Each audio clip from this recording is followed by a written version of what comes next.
Hello, my name is Kafui Day. Question, what's it like flying a Boeing 787 Dreamliner? My guest has the answer. His name is Captain Asiwome Dzakuma. Before then, a message from our sponsor. Queuing for your favorite wache, we can accept it. If there's one thing that Ghanaians can relate with, it's queuing. Queuing for trotro, we can accept it. We adjust. We survive. In fact, if queuing was an Olympic sport, we would win gold. But one thing we can't accept, it's queuing to swap your MTN SIM. Swap your MTN SIM yourself in minutes. Visit the My MTN app or dial *1333# to get this done ASAP. No more standing, no more sweating, no more who'll be the last person. Do it yourself. Simply swap it everywhere you go. And now back to the conversation. Captain, And yeah, and just a disclaimer, when it comes to United, yes, I'm actually a first officer on the Dreamliner. Okay. But I'm an experienced captain. Okay. In other jurisdictions. All right. Like Ghana and other places. But when it comes to United, You're a first officer. I'm a first officer on the Dreamliner. What's the difference? Well, since it's a legacy airline, it's really different from what we practice in other parts of the world. You have to have gone through the originals as a first officer, then you move as a captain, you build the time, and then you get onto the legacies. Very competitive to get onto the legacies. These are huge airlines. There are 3 legacies in the US, United, American, and Delta. And these are highly competitive companies to get into. So you find people flying in other companies all over the world. And when you get to the legacies, it's based on how long you've been there. Then you progress through. Typically, I could bid for, and you bid, everything is based on bidding. You bid. I could bid to go onto the 737 or the Airbus as a captain. A lot of my mates are there, but I am on the Dreamliner and I love it. Is that the biggest jet for Boeing? No, it's not. Commercial? I think the biggest is the 777. Okay. Yeah, but this is long range, long haul, long range, and it's one of the most modern aircrafts produced in flying now. Yeah. What's it like flying a 787? Oh man, I don't know how to describe it, but it's for me. I've arrived. That's for me. That's it. It's the pinnacle of any pilot's dream to fly the 787. Yeah. When was the first time you flew that jet? I flew this. I've been on the 78 now for about 3 years. I trained. My training was about 2 months. I think I moved onto it somewhere August 2024. Is it August 22? August 2023. Yes, I moved onto it after training. I got released in August 2023. Released from what? From training.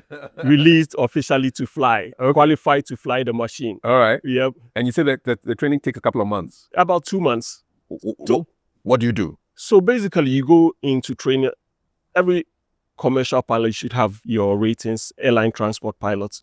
Then you go into the classroom and do theoretical training. It's all book stuff. You learn the systems, the procedures, and then you get into the simulator. That's where you learn how to fly the jet itself, where you practice the emergencies, engine fires, engine outs, a lot of the emergencies that you can expect. Bird strikes? Bird strike is one of our least problems. Is that one of the least problems? But yes, you'd practice a lot of emergencies, and you also learn how to deal with these things. Yeah. What's it like working with the simulator? Simulator is almost like the real aircraft. In fact, it's the replica. You can hardly tell the difference between the real aircraft and the simulator. I think most of it is just mental. You know you're in a sim, but you can hardly tell the difference. They've put in a lot. And so, believe it or not, some of these simulators are even more expensive than the jet itself. Really? Oh, yeah. Some of the simulators are more expensive than the jets. Now you're talking about money. How much does a 787 Dreamliner cost? The 787 is between $200 million and $300 million. One jet. One jet. Between 200 million and 300 million. So what we say is we are given that responsibility to take care of that machine and the lives that you carry behind you. I wonder how many of these huge, expensive pieces of equipment United has. United has many. As of now, United is the world's largest airline. United alone has over 18,000 pilots. 18,000. Wow. Bigger than most countries' armed forces. Yeah, combined. That's a lot of pilots. Lots of pilots. Are there lots of Ghanaians? Yeah, there are quite a few Ghanaians. Yes, okay. There are quite a few Ghanaians. We have Samasari, I know, Salasi Agakwe, Kwesi Forsen. We have a few more. Pepra. Yeah, there are quite a few Ghanaians in United. Is it like you have a little mini association of Ghanaian pilots within United, but you seem to know all of them? I mean, our pilots community is very small, so you get to know everyone. Yeah. So, yeah. We'll go into the whole how you became a pilot story, but you're in Ghana for something that happened yesterday. Today is the 27th. Today's 27th, but yesterday, 26th of May, something important happened. Tell me about that. Yes, it's we had a pre-launch town hall meeting for the Arise and Fly campaign. It's a campaign my organization, which I founded with a few other people. It's strategic aviation services to advocate and promote general aviation as a means to national development. What is general aviation? Yes. So when you talk about aviation in this part of the world, all people generally understand this. Take me to Kumasi, take me to Tamale, take me to Takrady, London and the US, Germany. But there's a part of aviation that actually touches the lives of people more than any other, which is general aviation. And general aviation is defined by ICAO as all activity which is neither airline nor military.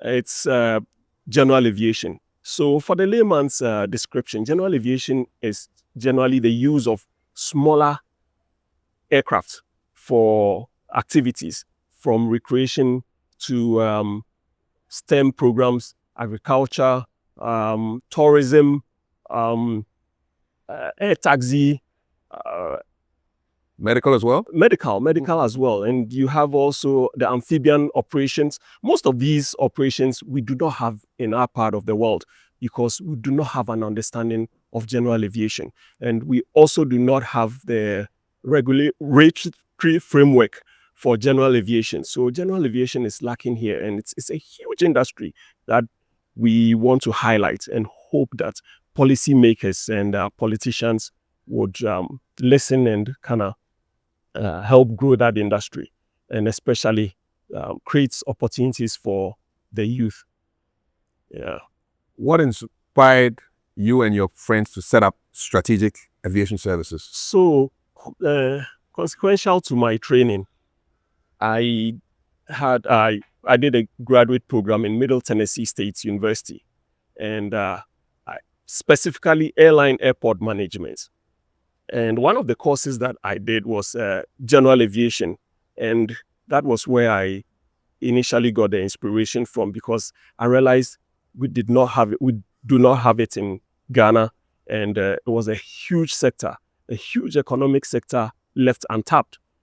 So when I got back, I flew. One of my first students was Charles Jobeniku. So we talked about it, and he's also a avid aviation enthusiast. So we put stuff together to get GA going. So yeah, that's been what's actually inspired me to get general aviation to form this organization. Give me a flavor of this Arise and Fly town hall meeting that took place yesterday? So what it was actually to bring policymakers, bring students, bring people together so that we could basically have a discussion after the introducing general aviation.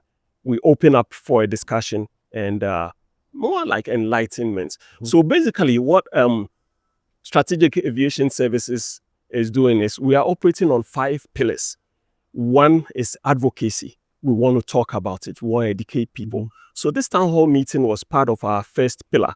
The second pillar is volunteering. Volunteers. We want to bring volunteers together. We want to create that enthusiasm base. We want to get people enthused about aviation. The third is training and application. We are not just going to be talking about it. What we do most in this country is we talk, no action. We are also guilty of it. I mean, Strategic Aviation Services has been in existence since 2006, and most of what we've been doing is just talk. But now we want to get on ground and action. So the third pillar is training and application. We want to set up a general aviation training institution to train pilots, not only pilots, personnel for general aviation operations here. So who will be the other personnel apart from pilots that you'll be training? There will be dispatchers. If we're going to train for like agriculture activities, people who will be mixing the spray, configuring the aircraft for these activities. So you use a plane to fly, to spray? Yes. So like farms. Yes, like farms. If you are using it for agriculture, you can use these planes to fly over agricultural lands and release the chemicals. You know, most of we boast of cocoa production, but most of our cocoa spraying is still done by back sprayers. And you can imagine how long it takes. If you have these general aviation planes, within an hour, the whole farm will be sprayed, and it's even more effective than any other. So spraying, you can also use them for surveillance, agri surveillance, extension services. This, if we had general aviation, it would be even more effective than the extension services we have now, where you take extension officers go by motorcycles with their megaphones to talk. You go land in a community, all the farmers will come and listen, and it will resonate more than even these extensions. So it's like extension services 2.0. Yes, to a different level. It's on a different level altogether. And so that's for agriculture. And spoke about dispatch. When you say you're training somebody for dispatch, what does that mean? So, a dispatcher typically works hand in hand with the captain to get the plane out. So basically what they do is they check the weather and other things to see that it's safe. They check the documentation, they check things, if it's been properly maintained, etc. Okay. So paperwork guy. Not only paperwork, but someone who is also checking the weather. Okay. Yeah, so they would release the plane, and basically they are there as another safety net. You know, people often believe that it's only the captain who makes the decision to go, which to a large extent in this part of our world, that's what happens. But in other jurisdictions where they have that safety net, dispatch is one of the key components of safety. Okay. Yeah.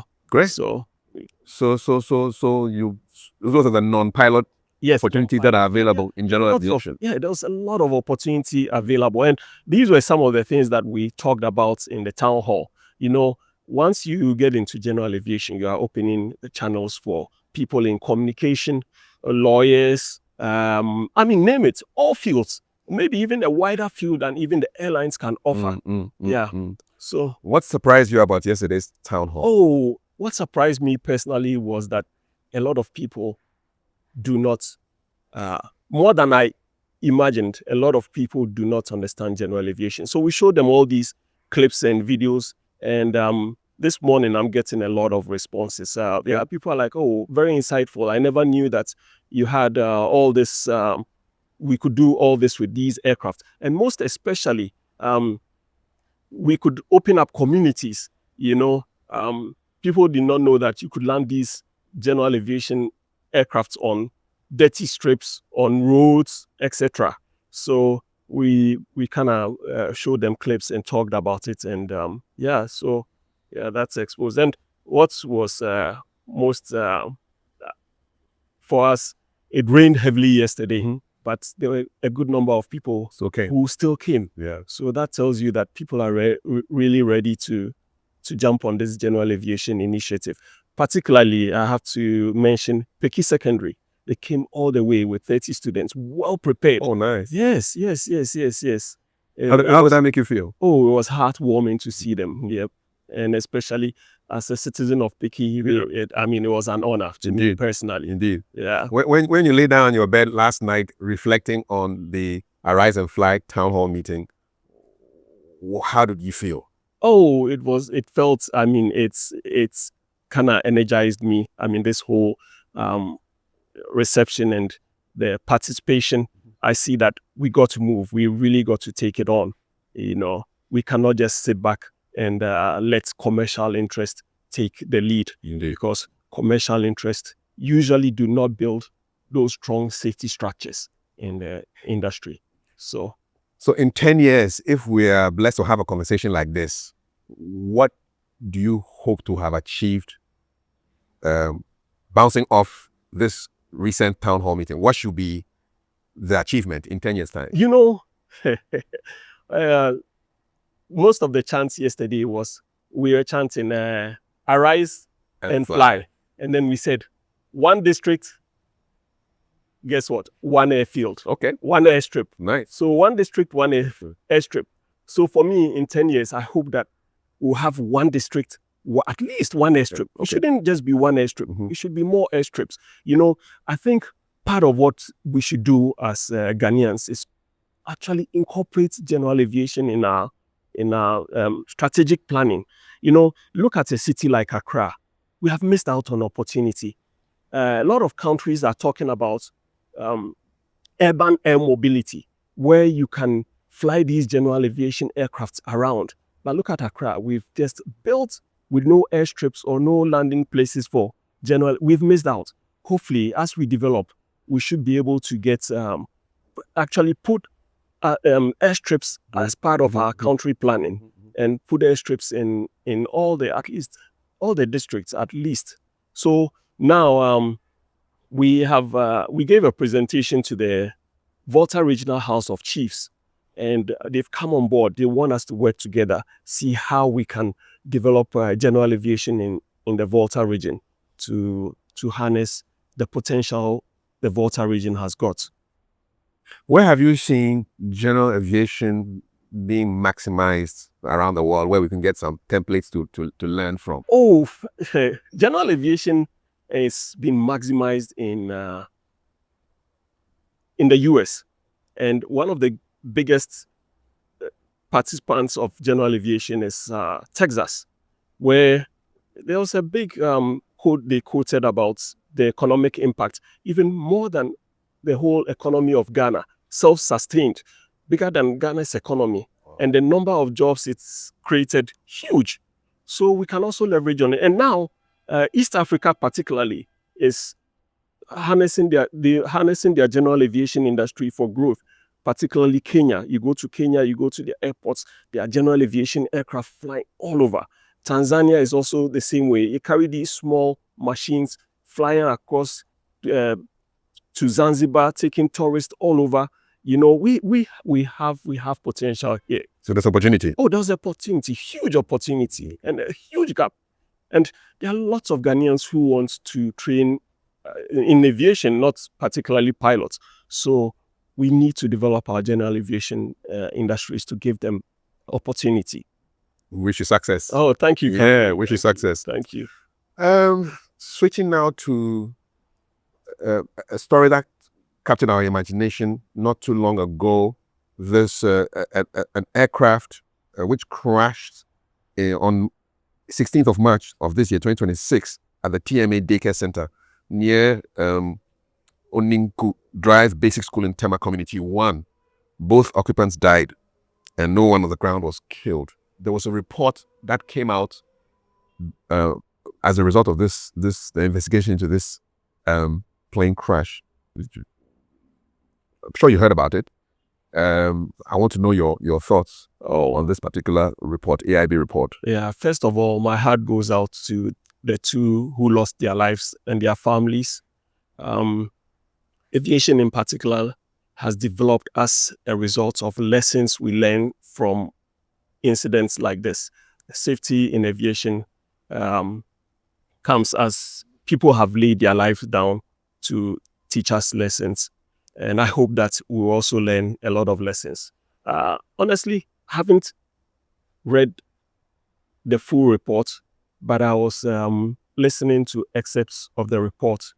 And that alone tells me that we lack knowledge in general aviation in Ghana a lot. Because one of the reports I heard was maintenance practices. Really, this aircraft is an ultralight. And basically what an ultralight is, it's a kit airplane. What's a kit airplane? Kit airplane is one that you can buy from the shop and put together yourself and do the maintenance yourself. Really? So You can actually you go to a shop, buy parts, put them together. Yeah, you buy a kit plane. It's bought as a box. So you assemble it. If you know how to fly and you know how to do it, it's just like putting together anything you buy from the store. You just put it together and Like IKEA assemble it. Yes, like IKEA furniture. Okay. Put it together. Some take so long. It's a hobbyist thing. Ultralights are basically hobbyist things. It's a hobbyist practice. So, But is there regulation? you see, yes, it's regulated. It's also got its own regulations. So you go to other jurisdictions. Ultralights are not supposed to be in airspaces like Kochuka. They should be flown in congested areas. Yes. So I listened to the AIB report and I'm like, oh, we do not understand GA. They talked about clearance. Ultralights, typically, if you have a good general aviation system, as an ultralight pilot, you do not need the kind of clearance they are talking about. You take off from a grass strip, you maintain a certain altitude, and you are on your own, basically out of control. So it exposes us in a lot of ways that we do not understand general aviation. Yeah. So what is the level of Ghana's general aviation system now? Honestly, those general aviation in Ghana is almost non-existent. Almost non-existent. It was only recently that we even lifted this regulation about single engine operations. You know, embedded in our civil aviation regulations for the longest time was you could not operate commercial with a single engine aircraft. Mm-hmm. So if you know what a Cessna Caravan is, you could not come to Ghana and operate a Cessna Caravan because of that regulation. You cannot operate single engine commercial operations. So there's a lot in our regulations that we also need to visit and amend to suit general aviation. So I'll say general aviation in Ghana is almost non-existent. I was reading part of the report. They said the crash was most likely caused by engine failure resulting from overheating. And they found the aircraft had a history of engine overheating problems that were not properly fixed before the flight. They saw some white smoke coming from the engine during earlier flights in Ho on the same day. Yet the aircraft continued operating. And the pilot allegedly tried to cool the overheating engine by pouring water on it, which AIB described as unsafe and inappropriate. They said that all 3 flights from Ho that day were unauthorized because the aircraft lacked valid permits for those operations. Do you need permits for general aviation? Of course, to even operate an aircraft, you need some kind of permits, which is your license and etc. So I don't know what kind of permits exactly they are talking about. Maybe flights, they need clearance, and those clearances are usually required by commercial airlines. So that again tells you that we do not have general aviation here because in a well-developed general aviation sector, you'd mark your airspace maybe from ground to 5,000 feet. It's uncontrolled airspace. What does that mean? Uncontrolled is you don't talk to air traffic control. Okay. So you're on your own. It's visual. You look out and see there's nobody around you. Pilots have the responsibility of broadcasting their positions, etc. Does that mean at that level you can't fly at night because visibility will be poor? Yes, mostly general aviation, you should not be able to fly at night. So what you can do is, if you want to transition to instrument flight rules, you file a flight plan. That's where clearances come into play. You file and then you're under air traffic control separation. But for visual, you are by yourself. So that exposes us again. We do not have general aviation. And while I was operating here, it was the same. You even fly at 2,000 feet, they want you to take clearance from tower. From air traffic control. From air traffic control. So we haven't developed our general aviation sector.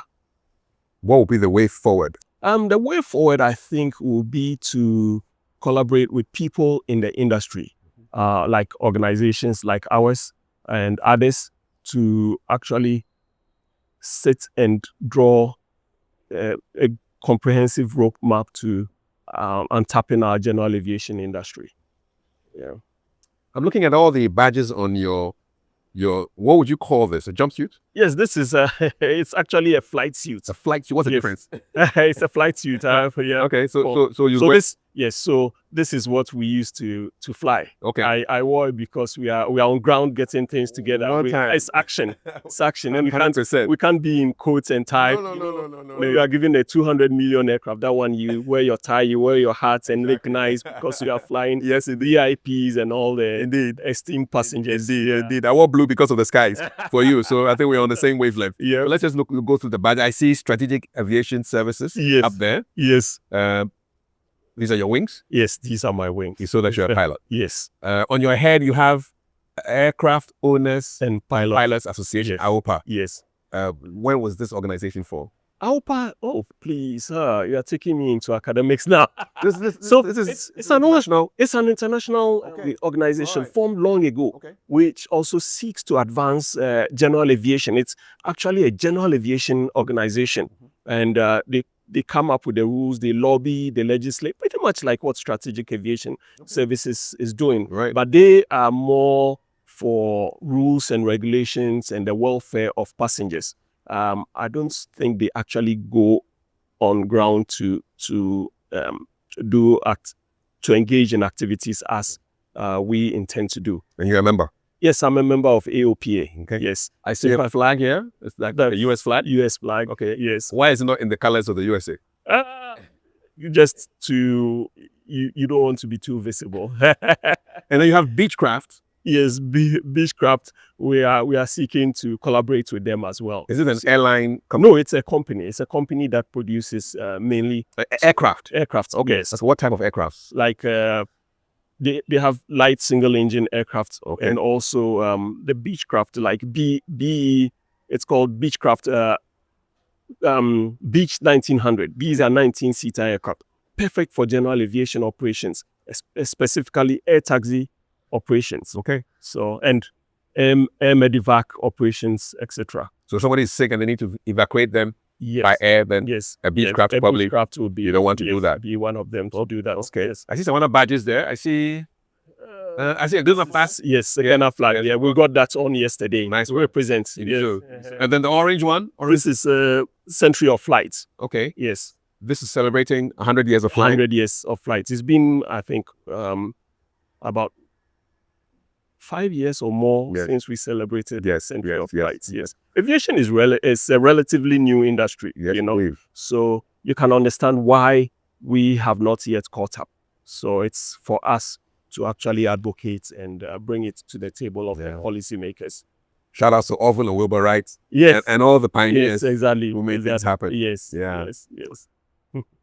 So a couple of years back, there was an emotional moment that went viral. And just listening to the clip of you making that announcement on the plane with your parents on it was something else. Take us back to the moment. When did you know that your parents would be on that plane that you were flying? So, Kafui, what happened actually was so on the Dreamliner, you hardly get to land, right? So what? As a flight officer? Yes. No, I mean, generally, Okay. because you do very few landings, and we are required to land every 90 days to have at least a landing within 90 days. Otherwise, you get out of currency. I don't understand. You're not allowed to land. What does that mean? I mean, you do. Our flights are so long, and sometimes you are not the flying pilot. We are maybe the international relief officer for most part. So What is that? What's the international? So, flying from the US, we are 3 pilots. Let's say to Ghana, you are 3 pilots. So the international relief officer takes over when either the flying first officer or the captain is gone on break. You rotate the breaks.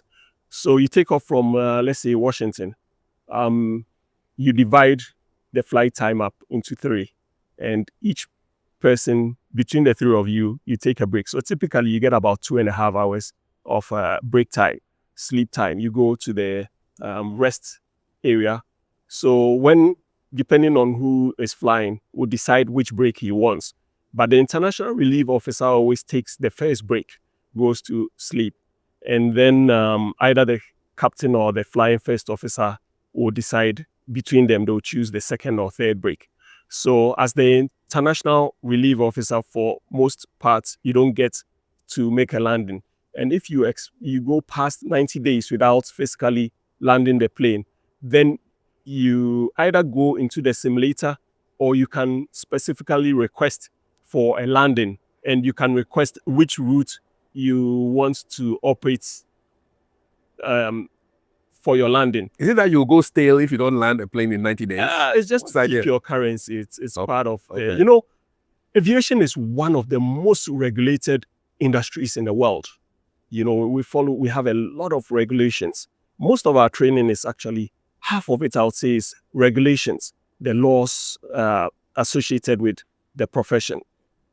So you had to have had 90 days of, within 90 days, you should have had a landing. So Why is the landing so important? it is because those are safety, safety of passengers. It's not only landing, but takeoff. Takeoff as well. Let's say you are the flying first officer, you are doing the takeoff and you are doing the landing. Okay. So, but we focus on the landing. Everything is the end, Okay. Yeah, nobody sees the beginning. It's always the end. This is. So we focus on landing. So I was supposed to go have a landing. I was about expiring, and I knew my parents had booked this flight to fly down to Ghana. They told you? Yes. Okay. On that particular day. So actually, my dad has let me do his bookings for him. So I knew exactly when they were going. So I looked at the landing and I saw I was coming up for landings. So I requested from the landing decks, please, can you give me a landing on this specific day? Because my parents were on board. I didn't tell them that though, but I requested and I got granted. Okay. So where is the landing deck? It's somewhere in Chicago. We have the headquarters in Chicago. Everything is electronic. You just send an email, they look at your qualifications and they assign you. You have people working all these different desks. Okay. So the landing decks. So I sent a mail out and they granted me the landing. So you asked for the particular flight? Yes, I asked for the particular flight. Okay. And what would have happened if they said no? Well, that's opportunity. I missed opportunity. Yeah. Usually, out there, people try to work with you when you make certain requests. But they didn't know that your parents were on it. You didn't tell them. I don't think I told them particularly. Okay. I don't think I told them. All right. So did you tell your parents though that you'd be flying the plane? No, it was a surprise. It was a surprise. So what happened was and my dad always follows me through my trips. He always finds out, hey, where are you going today? What's up? And all that. He always follows me. So he had asked me, hey, and my stepmom always says, hey, when am I going to get to fly with you? She'd always been eager all the way from when I was flying here in Ghana. She kept asking. So this was a good opportunity to surprise them. So my dad asked me where I was going to be, and I told him I had a trip to Lagos. So all set the previous day. So to ensure that I wasn't going to bounce into him when I was going into the office, I called him to find out where they were. Where are you? Where are you? He told me, and he asked, "So where are you?" I said, "Oh, I'm in my room in Lagos." To lie. You forgive you. Yeah, I was in my room in Lagos. But meanwhile, you were where? You were in America? I was in Washington, making my way to the airport. So I come to the airport and I give the sheet to one of the managers to see if what I'm doing is appropriate. Okay. You know, with these big companies, sometimes got to clear things. you got to clear things out. And the manager read it and said, "Asi, man, are you sure you're going to be able to read this out? Because I'm already emotional." Oh, wow. Yeah, that's what she said to me. So I come and I show it to the captain, who is a friend. I had flown with him. And he says, "Asi, you know what? Make time to cry, because I know you're going to cry." So, so I get in and I arrange with some of the flight attendants to take a picture of them, particularly the moment I was going to make the announcement. Unfortunately, they missed out on that. But which part of the assignment did that? Oh, you know, man. Which part of the assignment I did you just understand? like choking someone. So, so they come in and according to my stepmom, she said, "Oh, my son also flies here." And the flight attendants, who is he? He said, "Oh, I've heard of him." So, had you briefed the people already? So I briefed them. Okay, so they won't let it out. Yes, they were not going to let it out. So they sit down, and when I start the announcement, yes, usually the captain that makes that initial announcement, but this captain was graceful enough to give it to me. Yeah, and I started out, and my stepmom immediately recognized my voice and said to my dad, "That sounds like Asi." But I said, "Oh, Asi is in Lagos." You don't know. Asi is in Lagos. So, according to them, when I mentioned their name, my dad said, "Hey, Asi." So yes, so that is what happened. Yeah. Did you cry? I didn't cry. I didn't cry there. Actually, what got me emotional was when I got back in my hotel and I had all these friends hold me, particularly some of my friends that I'd been in the trenches with, who knew my path. That's what got me emotional, and I broke down then. But during that period, I did not. Yeah. So after you made the announcement, what did you do on the flight? So after the announcement, we all went and hugged them, talked, and just exchanged pleasantries. Yeah. What were the passengers? What was the reaction of the passengers? They were just watching. I mean, they were all watching, and the passengers, I hear they were clapping, the loud claps and all that. Yes. Nice. And when the trip ended, how long is it from Washington to Accra? It's typically about 9 hours. 9 hours. About 9 hours.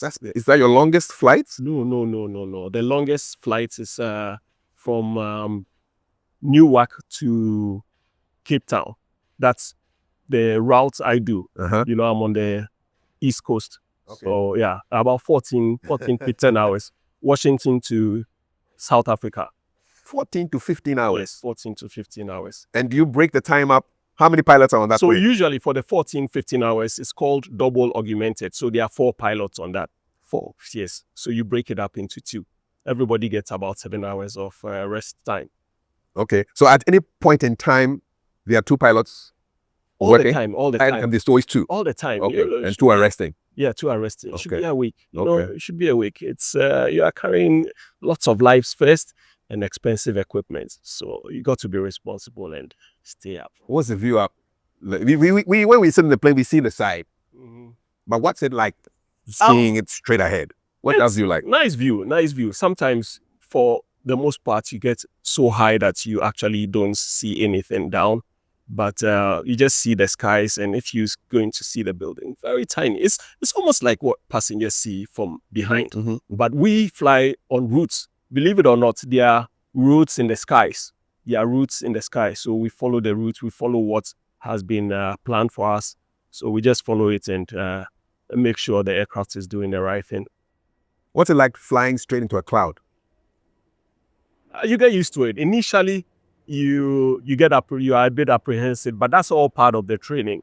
That's why fixed wing, an important aspect of fixed wing flying is instrument rating. You should be an instrument pilot to fly passengers. What's an instrument pilot? So being instrument rated, you go and learn how to fly, navigate the airways, and basically fly without having to look outside. Fly with the instruments on board. So you should learn how to interpret and manage those instruments. Have you had lightning strike your plane before? Oh yeah. I've had the experience of lightning strike when I was in flying in Mali. In fact, I was flying with Captain Halley then. We had lightning strikes. Yeah. You see the lightning in front of you? Oh yeah. It's kind of scary when you have those lightning strikes, and it can actually cause some equipment damage too. Really? So yes. Yeah. Wow. Yeah. That's why now the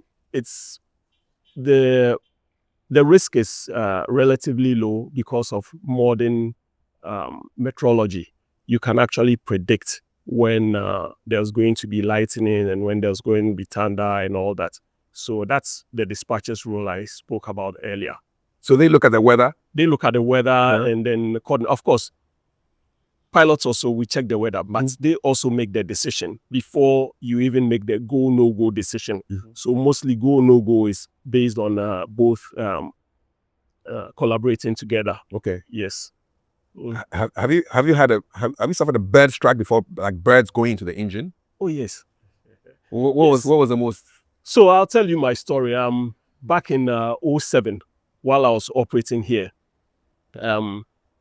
we had an aircraft that was due for maintenance, and in fact, they had an extension of their maintenance. Usually you have different checks that you have to perform.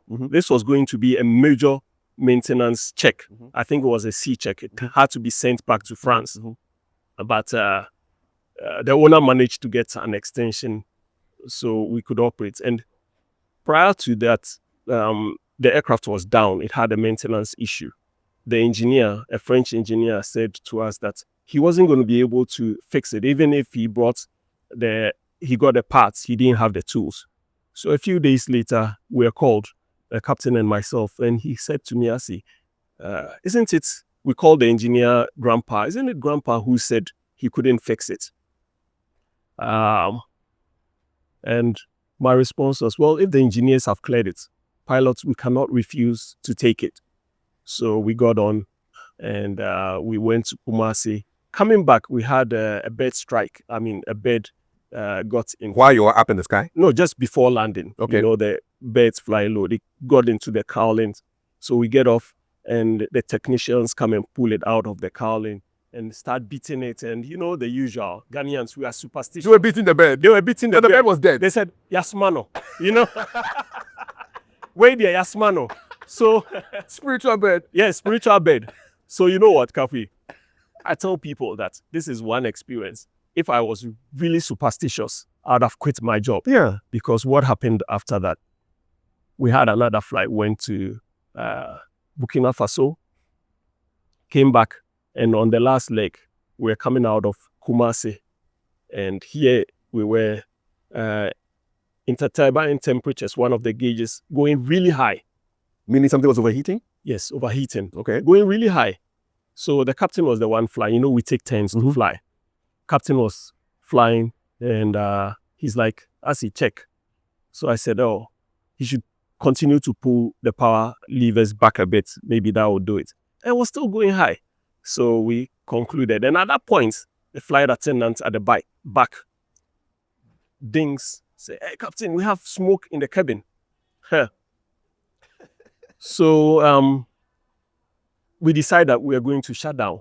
So I was supposed to do the shutdown procedure. Shutting down an engine? Yes, shutting down an engine. How many engines did the plane have? Two engines. Can you fly as one engine? Airplanes are made to fly with one engine. Okay. Yeah. So we had to. One is there for redundancy. So we shutting down, and at that moment, the flight attendant, the one in front, burst into the flight deck. There was smoke. She was, you could tell she was really nervous. And right there, the fire bells go off. So, that's where you realize the importance of training. It is said that you can never meet expectations, but you fall to the level of your training. Exactly. Yes. So immediately the fire bells come, and honestly, I don't know how I got it. Procedures just came, just did the procedure, pull the fire bell, dish the fire agents, still had fire after the first. Coming out of the engine. Yeah, still in the engine. Dish the second bottle, fire got, at that point it stopped. So we just decided we'll continue and declare an emergency, continue and bring the aircraft to Accra, because again, if we left it in Kumasi, getting engineers and people there, it will be a problem. Right. So we continued on single engine and landed safe here, but that was quite an experience. Yes, yes. I still can't get the image out of my head of the people beating the dead bed. Yes. Engine. Just mano. So guess what? So after that, they are like, aha, you see, We tell it you. was the bed. You know, it was the bed. Oh, bad. Yeah. Have you seen anything strange while you're up in the sky? Strange. Yes. What's the strangest thing you've seen? A sight. Nothing really, honestly. Nothing really. No UFOs. No, I haven't witnessed. Unidentified flight. Wait. Let me take it back. There was a time I was flying from either Cotonou or Lomé to Bamako, Mali. I worked in Air Mali for 2.5 years. Mm-hmm. So we were with Burkina Faso control, and going through Waga control it was. So going through, we spot a light, and we thought it was an aircraft coming our direction. As we were going, got closer. So we call and ask, is there an aircraft on our route? Waga control responding in the negative. They said, this light is coming so close. So we start taking evasive action. How are you taking evasive action? So we just fly a bit away to the left, and still. So apparently what we were seeing was a star. So I mean, that was one of the most curious. How high were you at that time? Oh, about maybe 33,000 feet. So yeah, you know, flying in this region, especially then, you also had to be vigilant, because there could be some people who had lost contact or were out of their route. Yeah. So yeah, in this part of the world, you really have to. Got to be very alert. Yeah, got to be very alert. Yes. Are you counting your hours of flight time? I mean, how many hours do you reckon you've flown so far? I should have close to 13,000 hours. That's a lot of hours. Yes, it's a lot of hours. I have about 13,000 plus. 13,000 plus, yes. Yeah. Over 20 odd years. Yes, over 20 odd years. Yes. Who counts? Who does the counting? Oh, you do it yourself. So you do it, you log it yourself. But there was a way of checking, validating those hours. Okay. You talked about the smoke incident. Anything more serious than that you've experienced? I tell people I've died a few times over. Maybe the first one. So I think this is one that actually got me. You know, as you get experience, incidents happen, and you're able to handle it like any other flight. But there's one that actually I look back and I'm like, man, I really missed. I missed death by inches. That was early on when I was flying. On my first job. Back then, it was CityLink. I flew CityLink too, and we had just started operations into Kumasi. So we would take fuel from Accra, because there was no fuel in tank for these jets in Kumasi. So we take enough fuel to take us to Kumasi and back. And usually part of that is also reserve. So you have enough fuel to come back to Accra. But then about halfway point, you make the decision whether you'll be able to come to Accra or not. And on this particular day, we asked for weather. We couldn't get weather. This was back in 2004 from Accra. So we decided to leave Kumasi. coming into Accra, passed, and we couldn't get communication with Accra too early. So about halfway point, we get contact with Accra, and they give us weather with a change saying, I think our landing time, let's say, it was 0855 or so. They were expecting weather to hit the station 0905 or so. So, I mean, my first reaction was, Len, are we good going? But the captain, a fresh South African captain, was kind of insistent we continue. And we fly either instruments, do the long approach, by then it was a DME arc in Accra. You come and you do the long procedure. I was... What's a DME arc? DME arc is also an instrument procedure, Okay. which is usually around high terrain. So they put you around all the high terrain and give you a step down to gradually bring you down. Okay. That's a DME arc. I knew the terrain. I knew we could do direct to Accra, VR, which would have cut the route a bit short. But he was insistent, we have weather, so if we miss, we couldn't get back because fuel, we're thinking about fuel. So he decided to take the long path. Oh gosh. That day, man, we were bouncing left and right. Turbulence? Turbulence. We got into the weather coming in. We were bouncing up and down. I mean, I was just on the captain, hey, down, go down. Watch your speed. I mean, I was just giving in the calls, you know. I just realized at that point, hey, my life was also at stake. So I had to brave it.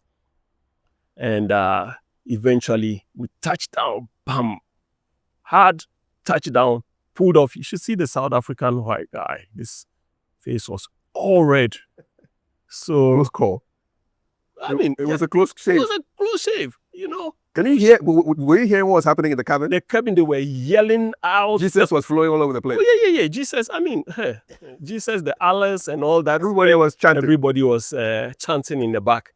And in fact, when we got down, there was one politician. I think he was even at a point the South African ambassador. Okay. I've forgotten his name, but Okay. he came up to us and he was like, you didn't tell us you are going to go through this. And he was just yelling, and in my mind, I'm like, you don't know what really happened, you know? So immediately, I turned off my phone. My senior and mentor, Captain Richard Ayegbe, called me. At the time, he was an Air Force officer. Okay. So he called and said, Asi, where are you? I said, we landed. He said, hey, so you were the one who was going through this weather like that. We were in the station and we were like, who too is this? They were watching you? They were watching us on approach. You know, and they were Visually? Visually. Okay. Because they heard on the radio an aircraft coming. So they're like, wow, who is this coming in? Man. So for me, that taught me to be assertive. You cannot, as a pilot, even as a co-pilot, you got to be assertive. You cannot just sit down and let the captain make decisions. So after that, I learned a lot, and I had been assertive in many ways. Turned down captain's decisions, stood against. You've done that? Oh, yeah. On a number of times, you just had to be strong and stand up and say, no, we can't do this. You have to insist, you know, because your life is also at stake. Definitely. No. Yeah. What's the roughest weather you've been in? Roughest weather. I've been through some rough weather, but I think of all that, the one that really sticks in my memory is this incident I took. Oh, yeah. We've had some rough weather. Yeah. You have pilots from almost every country around the world. Yeah. What is the language if a Japanese pilot is flying into Ghana, what language is he communicating with air traffic control in? Oh, it's English. Some of us are actually blessed. I keep saying it, that I don't know how I've been able to learn another language to do this. But so it's English? It's English. So if a Chinese pilot is flying from Hong Kong to Beijing, he will speak English? I haven't operated in China particularly, but it's the universal language is English. So it's easy to get everywhere. There are some areas that they speak their language, like French. You go into some French territories, they like to communicate in French, but generally the international language of aviation is English. So have you flown United into France before? Yes, I fly into France. And what language it's English. It's English? It's English, okay. Yes. All right. I do France, Harry, Charles de Gaulle. Yeah. Okay. Yeah. Is there any continent that you haven't yet flown to? As operated itself, I've been all over. I've been to all the continents so far. I've been to all the continents. Yeah. How many passports have you gone through? Passports? Yes. Good question. My passport is always getting full. Although in certain areas you do not stamp. Let me see. Good question. I'd have had at least close to 7 or 8 passports. Awful. Not awful, not awful. I mean, you've gone through 7 passports, 7 or 8 passports. Yeah, because your passports expire. Yes, so all combined. Yes, and as crew, you don't always get to stamp your passport. Why not? Oh, because you are on what they call the GENDEC, General Declaration. So you come and they just take you without you even showing your passport. So most airports are like that. There are very few airports that you actually get stamped. Particularly Germany, they still stamp you. But most jurisdictions, you just go and they take you off the GENDEC, General Declaration. So you don't need to have your passport stamped or even need to show your passport. Yeah. Have you tried to enter to a territory where and they said we can't allow you to land? I have honestly not had that experience. But is it possible? Yes. That they will refuse you? Yeah, because you do not have clearance. I remember operating in Indonesia, and there was this airport which was quite close to Australia. And during that period, there was Indonesia had executed some Australians. So there was a lot of tension, and we particularly had to be careful. We do not fly into the Australian territory because we could either get shut down or violated. Shut down? Yeah. When tensions are high, commercial operators, you got to be careful, So so in case of emergency, you see, and that used to also be an alternate airport for operations of the airline I was flying, Garuda. But because of the tensions, they could not use or go into their airspace. So that, for me, that's about the closest I've come. But outright refusal, I haven't had any experience like that. Have you had to take off and then come back for some reason? Oh, yes. We've had to take off and come back for many reasons. What will be some of the common reasons? Some of the common reasons is you realize you don't have enough thrust on an engine. And I had that experience, again, flying in Mali. And again, I was flying with Captain Halley. Captain Halley, who used to be an ex-Ghana Airways pilot. We took off from Bamako and we didn't have enough thrust. What is thrust? Power. Okay. Power. We didn't have enough power on one. How will you know that you don't have power? Oh, you have engine gauges that you are monitoring all the time. Okay. So one of the gauges was telling us we're not having enough power. So immediately we turned around and came back. That's one. There's been a few times that we've done that. Precaution. You got to take precautions. So once you detect there's a problem, you just do not continue. They are on the 7-8. I haven't particularly had to get back because of that problem. One day riding as a jump seater, we had to return because there was. You're riding as a jump seater? Yes. What does that mean? Jump seater is like you're a pilot, but you are not riding in the back. They give you courtesy to sit with them on the flight deck or occupy the rest area. I usually fly out of here as a jump seater. Okay. So because I'm able to rest in the back. Okay. And so you're not in control of the plane? I'm not in control of the plane. Although you are considered a crew member because they say, see something, say something. Maybe so. Yes, see something, say something. Yeah. So so extra pair of eyes there. Extra pair of eyes. Okay. So yeah, there was a medical emergency and we had to return. Unfortunately, Accra had closed its airport because Accra now has they closed the airport from 11 to 5 a.m. Back then? No, even now. It happened. It wasn't too long ago. This was about 3 weeks ago. We don't have a 24/7 operations. It's unfortunate. I mean, that's a big indictment. So 11 o'clock, the airport shut down. So we had to divert. And they decided to divert to Lagos. That was the best and closest airport.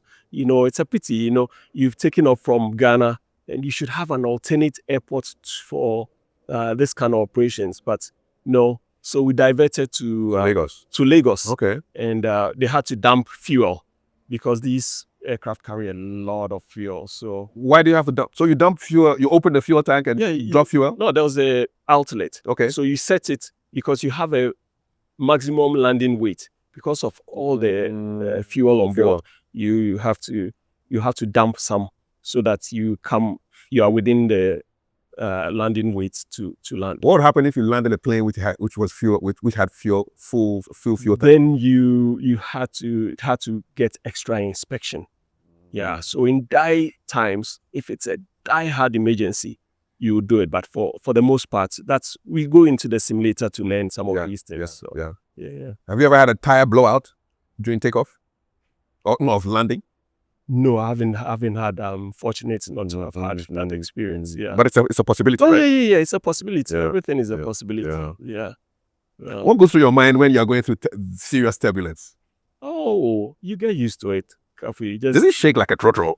It shakes. So yours is to make your way around the weather. You shouldn't place yourself in that. It can be dangerous. So for the most part, with modern weather prediction, you're able to avoid. And that's why you see companies like United either cancel flights or delay flights. Many a time the passengers do not understand, but it's all for their own safety. So they will delay. If there's any maintenance issue, they'll delay, and it's all for their safety. But passengers get irate and complain. They don't know. But yes, we take safety to a different level. Yeah. What actually causes the turbulence? Sometimes it feels like you are going through potholes. What causes turbulence? It is the air masses, especially with all the convective activity, all the hot air rising and forming clouds. That's basically what causes turbulence. You're riding them. It can be very high. Some of these clouds can be very high. So rain clouds especially cause a lot of turbulence. Yeah. But I mean, you become used to. So when you're doing simulations, do they simulate turbulence as well? They can simulate turbulence as well. Okay. Yes, they can simulate turbulence. Is there anything that passengers do that completely annoys pilots? Good question. Well, there's a lot that passengers do, but operating here in Ghana, man, it's interesting to fly the Accra-Kumasi route. Oh, passengers know more than the pilots. Oh, yes. They're saying, what are they saying? Sometimes you are diverting for weather. A passenger will tell the flight attendant, hey, call the captain and ask him if he's en route. Because... What kind of... Yep. Really? Oh, yeah. And, in this... What do you know? Yeah, what do you know? In this part of the world, you are judged. It doesn't matter what happens up there. You are judged based on your landings. So you touch down. Yes. Ghana always did that, though, because they had these soft landings. Yeah. So Ghanaian passengers, hey, you are judged based on your landing. Only your landing, Yeah. They don't care about you took them up. No, they don't care. It's all the landing. You are only judged on the landing. What makes for a good landing? You have textbook landings and trying to please the passengers. Usually you should come and touch down a bit positive landing, we call it. Yes, that is how. But in this part of the world, we try to do it very soft for the passengers. They used to clap with the Ghana Airways planes when the pilots dropped the plane. Still clap. Passengers still clap. Nice. Is it true that the takeoffs are automatic? I mean, you don't.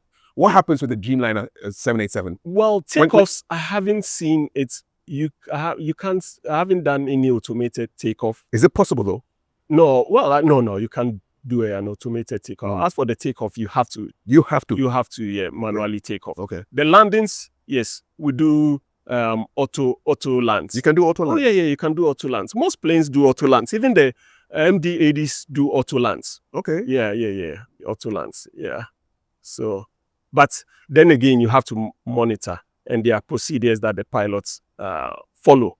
If it's not conforming, you manually take over and do the landing. But yes, you do auto lands, and they are sweet, huge, sweet. Sweet, eh? Yeah, sweet.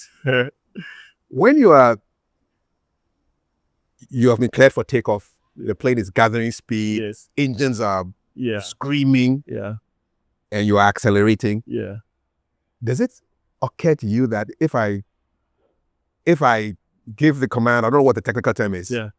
What if this thing doesn't rise? So for me, those are some of the most important moments in for any flight. But that first minute, Yeah. when you say set power, you think of it. Hey, I'm in control of this thing. Any bad decision, you have all the lives and equipment. So when you say set power, it gives you a different feel of responsibility. Is that what you say after they clear you for takeoff? Yes, when they clear you for takeoff, you say. So what do they say? What do they say in the? So let's say what- they say Flight. flight day 250 clear for takeoff.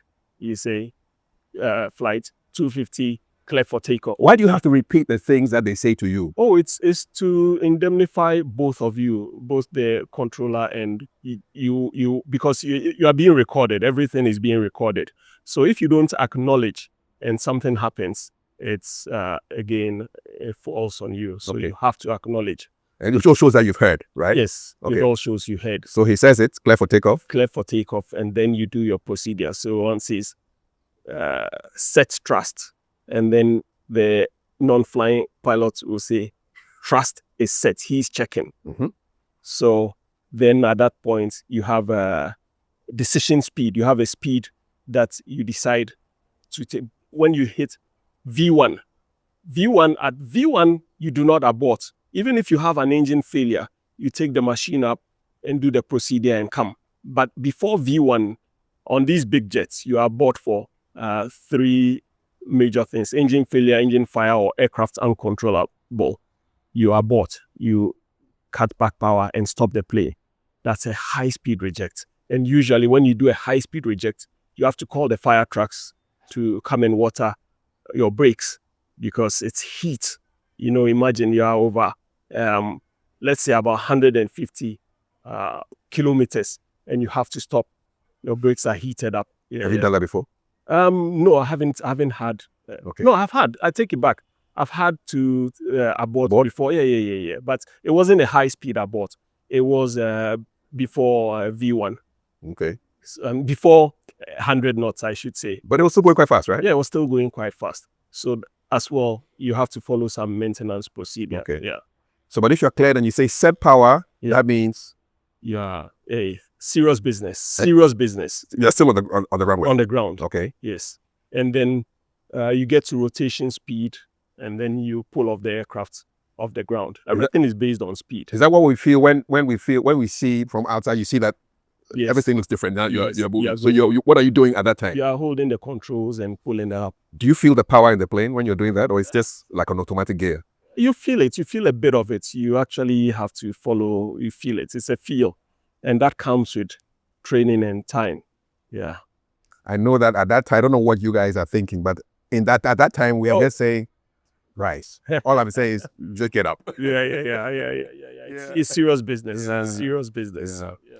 And then when you're landing, there's a noise that you hear when you're approaching. You hear some grrr. Yes, that's the landing gear. The landing gear has been released. So you have to, it comes down hydraulically or by gravity and then locks, and you ensure that they are all down so you can land. If it's not, then you have to go and do a procedure or manually release the gear. Okay. Has it happened to you before? Yes. It's happened to me before. In Okay. fact, again with Captain Ali. Like your guardian angel, man. We play a lot together. That's why we play a lot together. guardian angel. Yes, we play a lot together.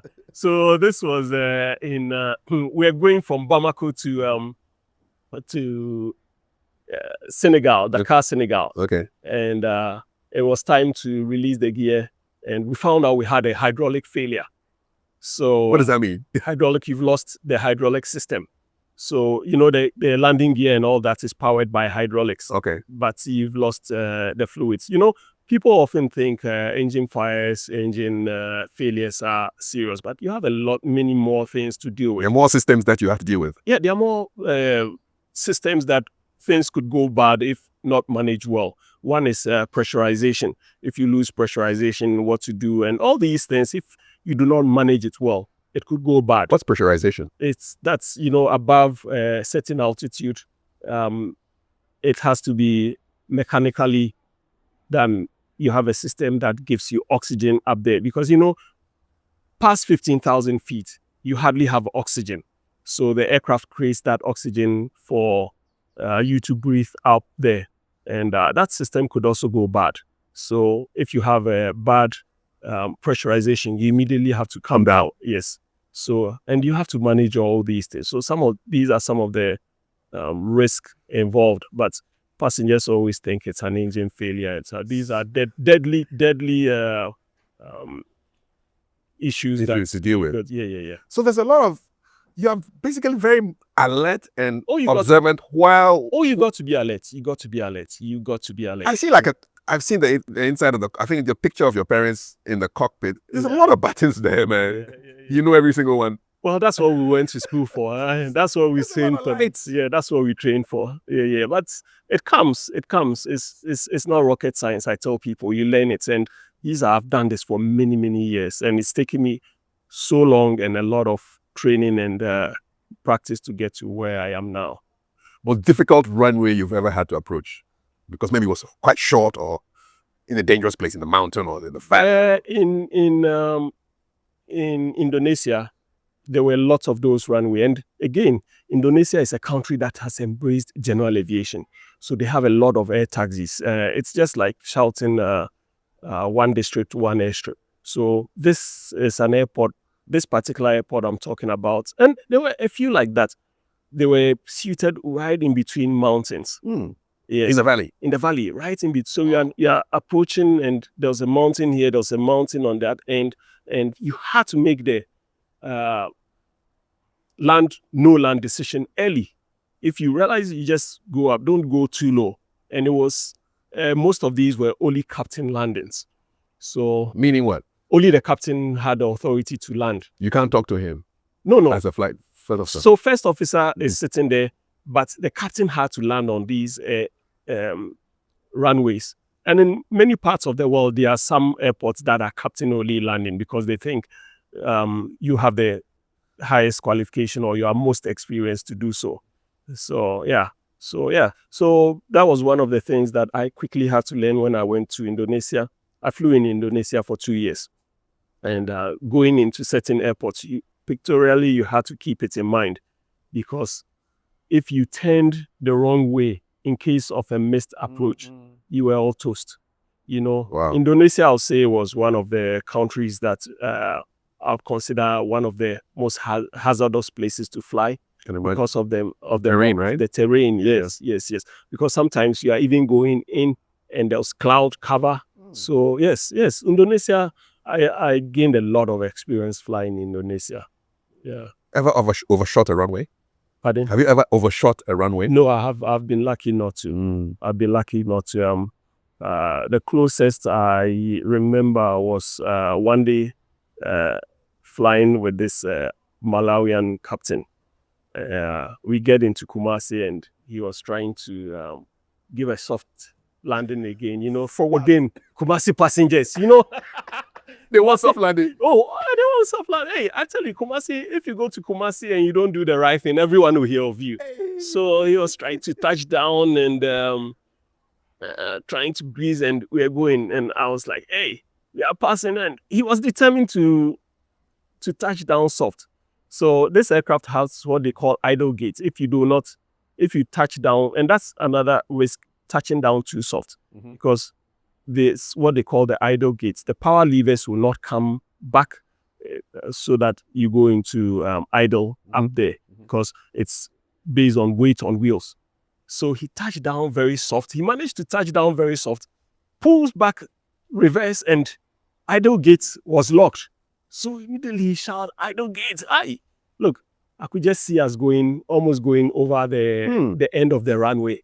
And I was fast enough to pull the idle gate, and he was able to reverse, and you should see it, man. I'm sure he was pounding. My heart was pounding myself. I'm like, man, So these were lessons that actually I keep saying that taught me to be assertive. Captain is fooling. Don't sit down and die with it. No. At all. No. Are pilots religious? Oh yes.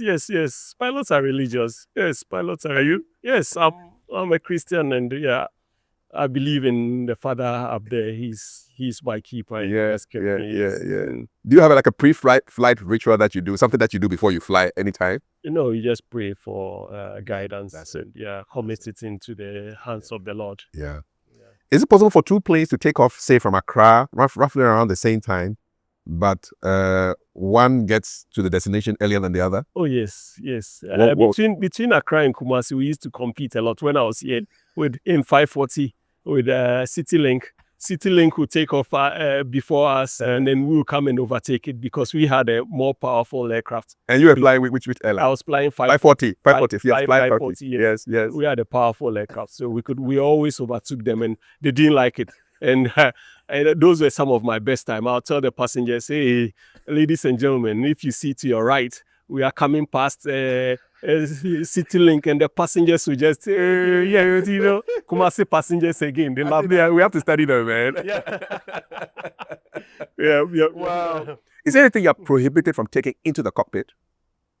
Yes, and mainly arms and ammunition, and then aerosols, spray, stuff. Yes, you are prohibited from. I mean, of course, drinks. You can't take drinks, is You it? shouldn't take drinks to the cockpit. I mean, otherwise it's assumed. Is it a grounding offense? Can you be grounded?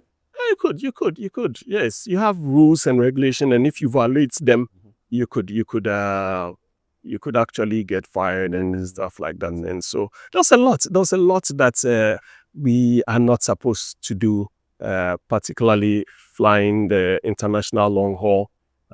Some of it is carrying currencies and stuff for people. Yeah. Oh, you're going to Lagos, take something for me. Yes, those. I've made a lot of enemies as a result because people always want you to do something for them. Take money. I'm like, I can't. I'm not able. Yes, and those are some of the problems. So there's a lot. Yes, we cannot take. Do you, as a pilot, get tested often for like a breathalyzer for alcohol and for drugs? Not in my current. We do. They do give you surprise tests. Surprise test. Surprise test. Yes. When was it? When was your most recent one? Maybe 3 months ago. Just come and urinate to see if you have drugs in your system. But when I operated in India, I flew in India for a year. Okay. Each time you reported for work, you had to do a breathalyzer test to see if you had alcohol. And still, believe it, some people would fail in that part of the world. Yes. Even though you are supposed to test every time. Yes. Some of the failures were not so much as to people had drunk, but even if you use the mouthwash, it could trigger a failure. So yeah, they had very strict standards when it came to drinking and testing. If passengers could overhear the conversations of pilots, what would surprise them? You guys chat? Well, we chat about everything. Yeah, sometimes you see a beautiful lady out there, you get back and you talk about them. I mean, you chat about everything that anybody will chat about. We make it interesting in the cockpit. Yeah. You got to make it interesting. They can't. Yeah. So, ever witnessed a fight inside the cockpit before? I haven't, I won't say a fight. I have been in a situation where I had to tell a captain off. I don't know if I would say it was a fight, but I had to go hard on the captain and tell him off because he was being a bit non-compliant. So I had to tell him off. Yeah, because this was after I had gained so much experience, and I went to Nigeria and I was flying with one of the guys trying to bully. One thing about flying in this part of the world is we still fly as they still see first officer. Many captains still see first officers as like subordinate. Yes. Junior or something. Keep quiet and I'm in charge. Yeah, I'm in charge. So for me, I've stood up against that. But it still exists. I mean, you listen to folks flying around and you realize that they are scared of captains around. That authority gradient is there. There's steep gradients. But you go to places like the US, it's flat. Even as a first officer, you are in the same position as, like most of these legacies. You have even pilots who have flown Air Force One, and they are like 787 first officer. They've flown in the military for many years, and they come. You have brigadier generals, major generals who are also first officers in these. Oh, yeah. Because in the US, mainly they take pilots, ex-military pilots who have a lot of experience. But then you got to join the queue. So the person who comes first is senior. Yeah. How big is that cockpit? Oh, It's like from this wall to where? From this the wall pillar? to... Or this brown thing? Maybe not as big, because maybe from this pillar to maybe here. Okay. Because it narrows in a bit. All right. Yeah. So and say if that's the glass, it's up to the doors from the camera to where? To maybe about here. Here. Because you have 2 seats in front, and then you have the jump seat, and then another one. We have 4 seats in that cockpit. When the plane is clear for takeoff, that door is closed. Oh, yeah. You have to have the security door closed. So only you can open it? Only you can open from inside? From inside. Well, in case of emergency, the flight attendants have a way of opening it. Okay. Yes. Well, generally, only the pilots can open it. Yeah. Have you ever been hijacked? No, thankfully not. Amen. Amen to that. What happens if both engines fail? Can you still land the plane? Yes, those planes are gliders. Planes are basically gliders. So you just have to find a suitable field to land, and you are trained, but it's rare. Very rare. Yeah, very rare. You hardly have 2 engines. Maybe fuel contamination, but very rare. Very rare. Yeah, that's why if you have a problem, as soon as possible, you got to put the machine down. Okay. Yes. Safety first. Safety first, yes. Yeah. I'm thinking, so can you play music in the cockpit? No, you don't. No. You got to be alert, and you monitor the instruments and stuff like So the entertainment is the conversations that you are having? conversations that you're having. Yes, Okay. yes. And you said everything is recorded? Yeah. All the conversations are recorded? While you're Yeah, the conversations are recorded. Okay. Yes. So the black box actually records for the last 120 minutes. So in case of an accident, they are able to play back. Can you see the black box? No, I don't. You don't. It's hidden somewhere. Okay. Yeah. Okay. I think my curiosity has been seriously exhausted. Yeah. When you land, do you have to? What kind of paperwork do you do when you arrive at your destination? Oh, just maybe you take down the fuel. That's about it. You don't do much paperwork, and then you send. Everything is computerized. We have all our manuals in our iPads now.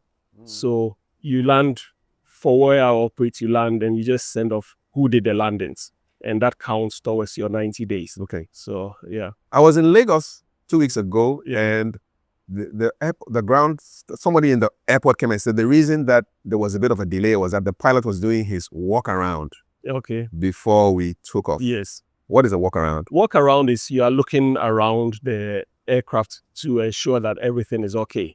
I mean, you have mechanics who are responsible for that, but ultimately it's your life online. Yes. So you are responsible to ensure that everything is compliant and good enough for you. So what are you looking for? Oh, you are looking for either dents, cabins open, accidentally left open, the tie, is it good enough? Stuff like that. Is there no leaks? You look around the hydraulic systems, ensure that there are no leaks, etc. Stuff like that. Yeah. Nighttime flying versus daytime flying, which one does it for you? For me now, what I do is mainly night flying. Most of the long haul flights are through the night. Even if you leave during the day, the next destination might be nights and vice versa. So I do a lot of night flying. Most of the operations out of Washington is after 6 p.m. Yeah. So you're flying through the night and landing in the morning at the next destination. You think your sleep patterns have changed because you're a pilot? Oh, yeah. That's the hardest thing. I tell people the hardest thing to manage for me at this point is sleep, how to manage sleep. One moment I'm in the US, another moment I'm in Lagos or in Ghana or in Paris, in Amsterdam, in Tahiti. So, yeah, you really got to manage sleep. Yeah, it's the hardest thing for me. How do you prepare to enter a new time zone? Do you kind of set your clock watch to the time that you're going to? Well, what do you do? Now with our watches and smart watches, once you turn on your phone, it automatically switches. Yeah. But all operations, airline operations, is based on Zulu time, which is what Ghana is on, Greenwich, Meridian. Yes. So you calculate it based on Zulu time when you are giving reports. Why do they call it Zulu time? That's GMT, UTC. Yes, UTC. But it's called Zulu time. Zulu time in there. Okay, I learned something new. Yeah. And when you're not flying, say you have an off day, how are you relaxing? Do you relax? Yeah, I relax. I find I do stuff that gives me that I'm interested in. Yeah, so I relax. And lately I am working on this SAS stuff. Yes, doing research and trying to. But that's not relaxation, man. I see. It is realization for me. I'm passionate about this, so that's yeah. But yeah, I relax or I sleep. That's it. I find time to sleep. I really sleep when I have the time. Do you drive? Yeah, I drive. Fast? Oh, I don't know. It's also because I heard that pilots drive fast. I don't know. maybe you should give me a ride one day and I'll see. Maybe because you are in, I'll comply. Drive slow. They come out there and they chew their way so fast. Because what's the top speed of a Dreamliner? Top speed? 787. Believe it or not, the Dreamliner, usually we base speeds of these aircraft on approach speed, the speed that you'll be landing with. Believe it or not, the approach speed of a Dreamliner is slower than a 737 MAX or new generation airplane. Why? Is it because it's heavy? I don't know. It's just the aerodynamics, the way it's been manufactured. So when I moved on to the Dreamliner, that was a bit uncomfortable for me then. Man, I'm like, oh, this is really slow. But yeah, different speeds. So coming in, we are doing maybe 140 knots.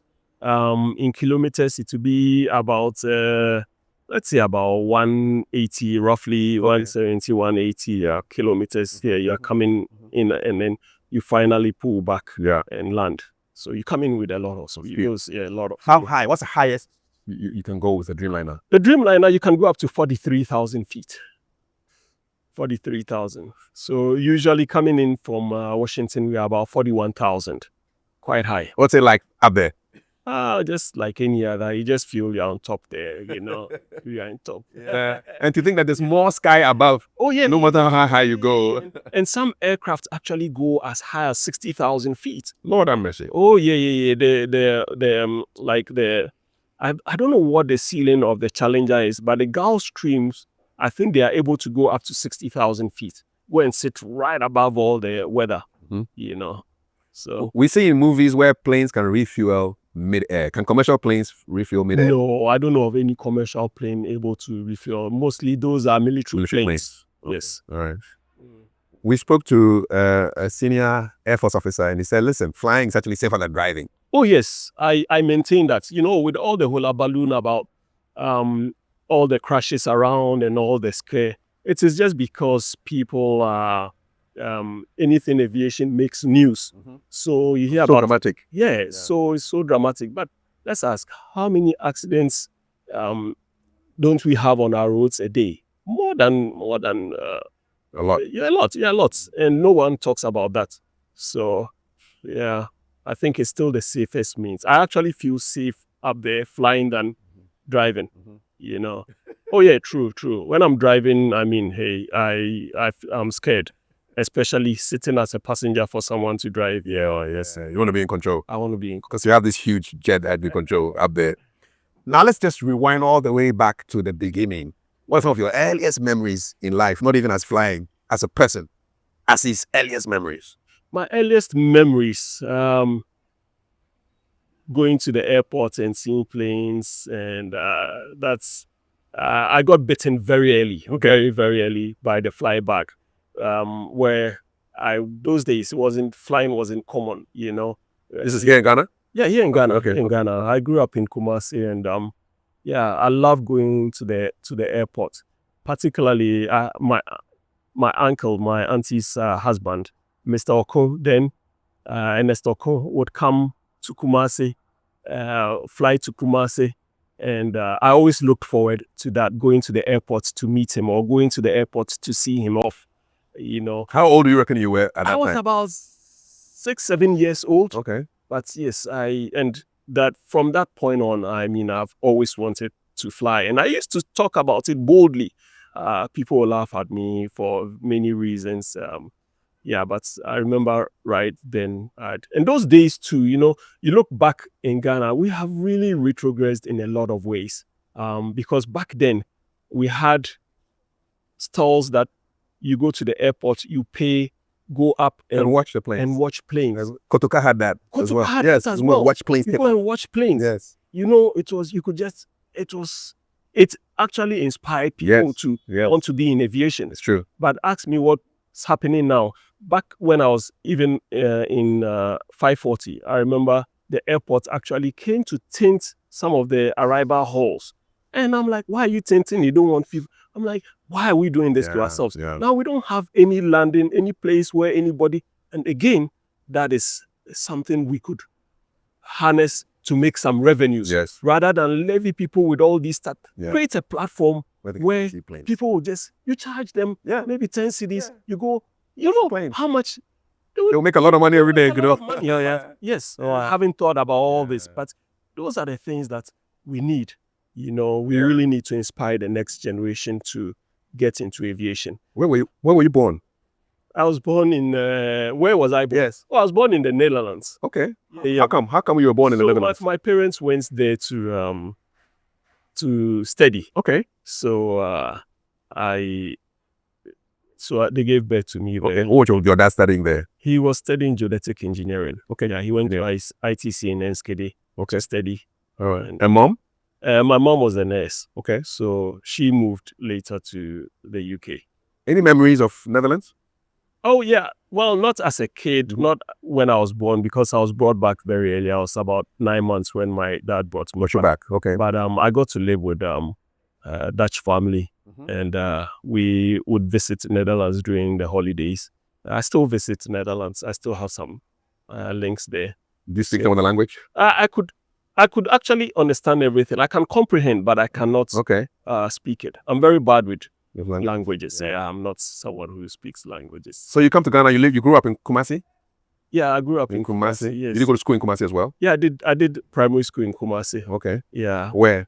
I went to Rage, and then I later went to Garrison Primary in Okay. Kumasi. All right. Yes. What were some of the good memories of Garrison? Oh, you know, Rage, you had the internationals there. It was a big international school. In Garrison, what I liked best was going to view all these military parades. Yeah, because it's a military school. It was a military school. Yeah. When did you lose your mom? Oh, I lost my mom in 2018. Oh, by then you were an adult. Yes, I was an adult, Yeah. but it was still was painful because Yeah. she came to bury her brother, and she actually went. She was okay. She went out to buy something. Coming back, crossing the road, someone stopped for her to cross the road, and then a truck came from behind and hit the car that had stopped for her. So it also in turn hit her. She hit the gutter. She was in coma for 3 days and then passed on. Wow. Yeah. That is so sad. Yeah. I'm so sorry, man. Were you in Ghana when she passed? No, I was in Ghana. I came with her. I left, so I just gone back to the US when this happened. Yeah. Wow. May she rest well. You gave her a shout out in your when you were making the announcement on the plane. Yes. May she rest well. I'm sure she saw you as a pilot. Yes. She'd have been even more prouder right now. Yeah. So after Garrison, you go to Bishop Herman. Yes, I went to Bishop. Did you choose it, or it was a family school that you had to go? Well, my uncle advised me to go to Bishop Herman, and you listen, and yes, so I went to Bishop Herman 1 to 7. In fact, I had done common entrance twice. The first time, I got picked by another school, and my marks were not that great. So my uncle insisted, no, you got to go to one of the top schools. So Then it was Bishop. So you stayed again. You stayed at home. I stayed, wrote again, and then went to Bishop Elman. What was it like that 1 year? Because your mates would have gone. It was demoralizing, you know. It was demoralizing, especially when you had passed. But maybe it was good. Yes. Good occurrence looking back. Yeah. So I went to Bishop Herman, very unmotivated when I got there because and you see some of your people ahead of you 1 year, right? Actually, when I went to Bishop Herman, there was no one from my school. Okay, all right. So you see your seniors and you're like, I should have also been informed too, you know? exactly. But, Yeah. What subject did you study for your O levels? I was a pure art student. Really? One reason when I talked about flying, people would laugh at me and mock me openly. I was just an art student. Okay. I did art both O and A level, but I had done my research. And Bishop was very competitive. It was the super smart guys that they're selected to their size. And that tells you I wasn't that smart. So so I didn't get selected to do science. Nonetheless. So A levels you did what subjects? I did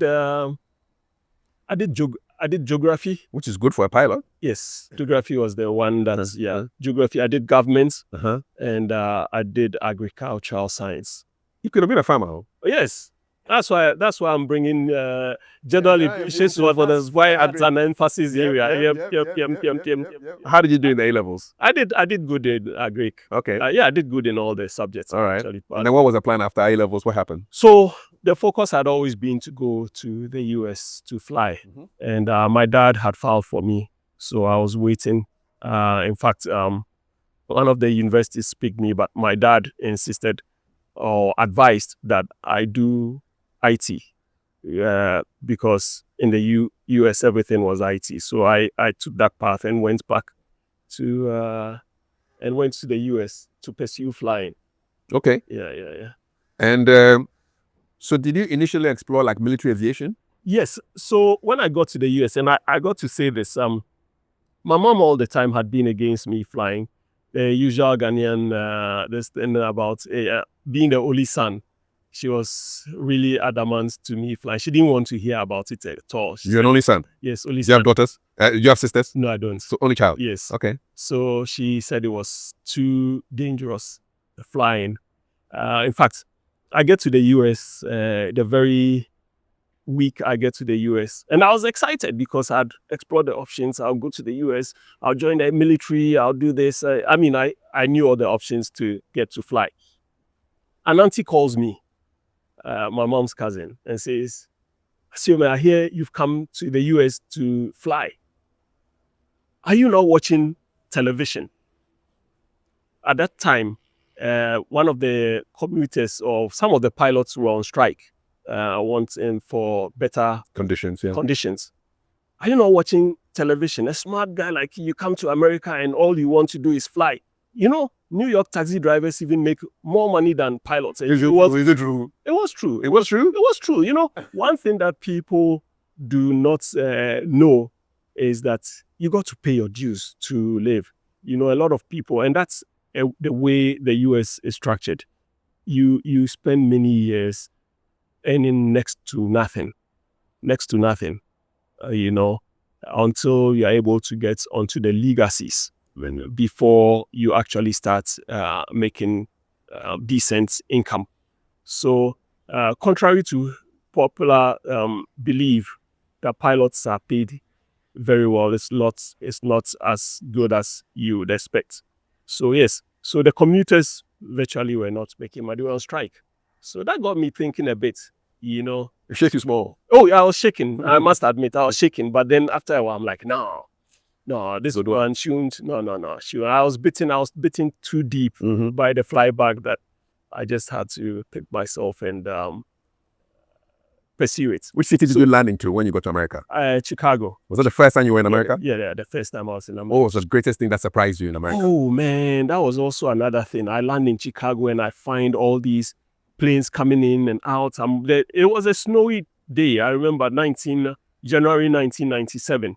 I landed on the 7th and heavy snow You see all these aircraft taking off, and I'm like, man, can I really do this?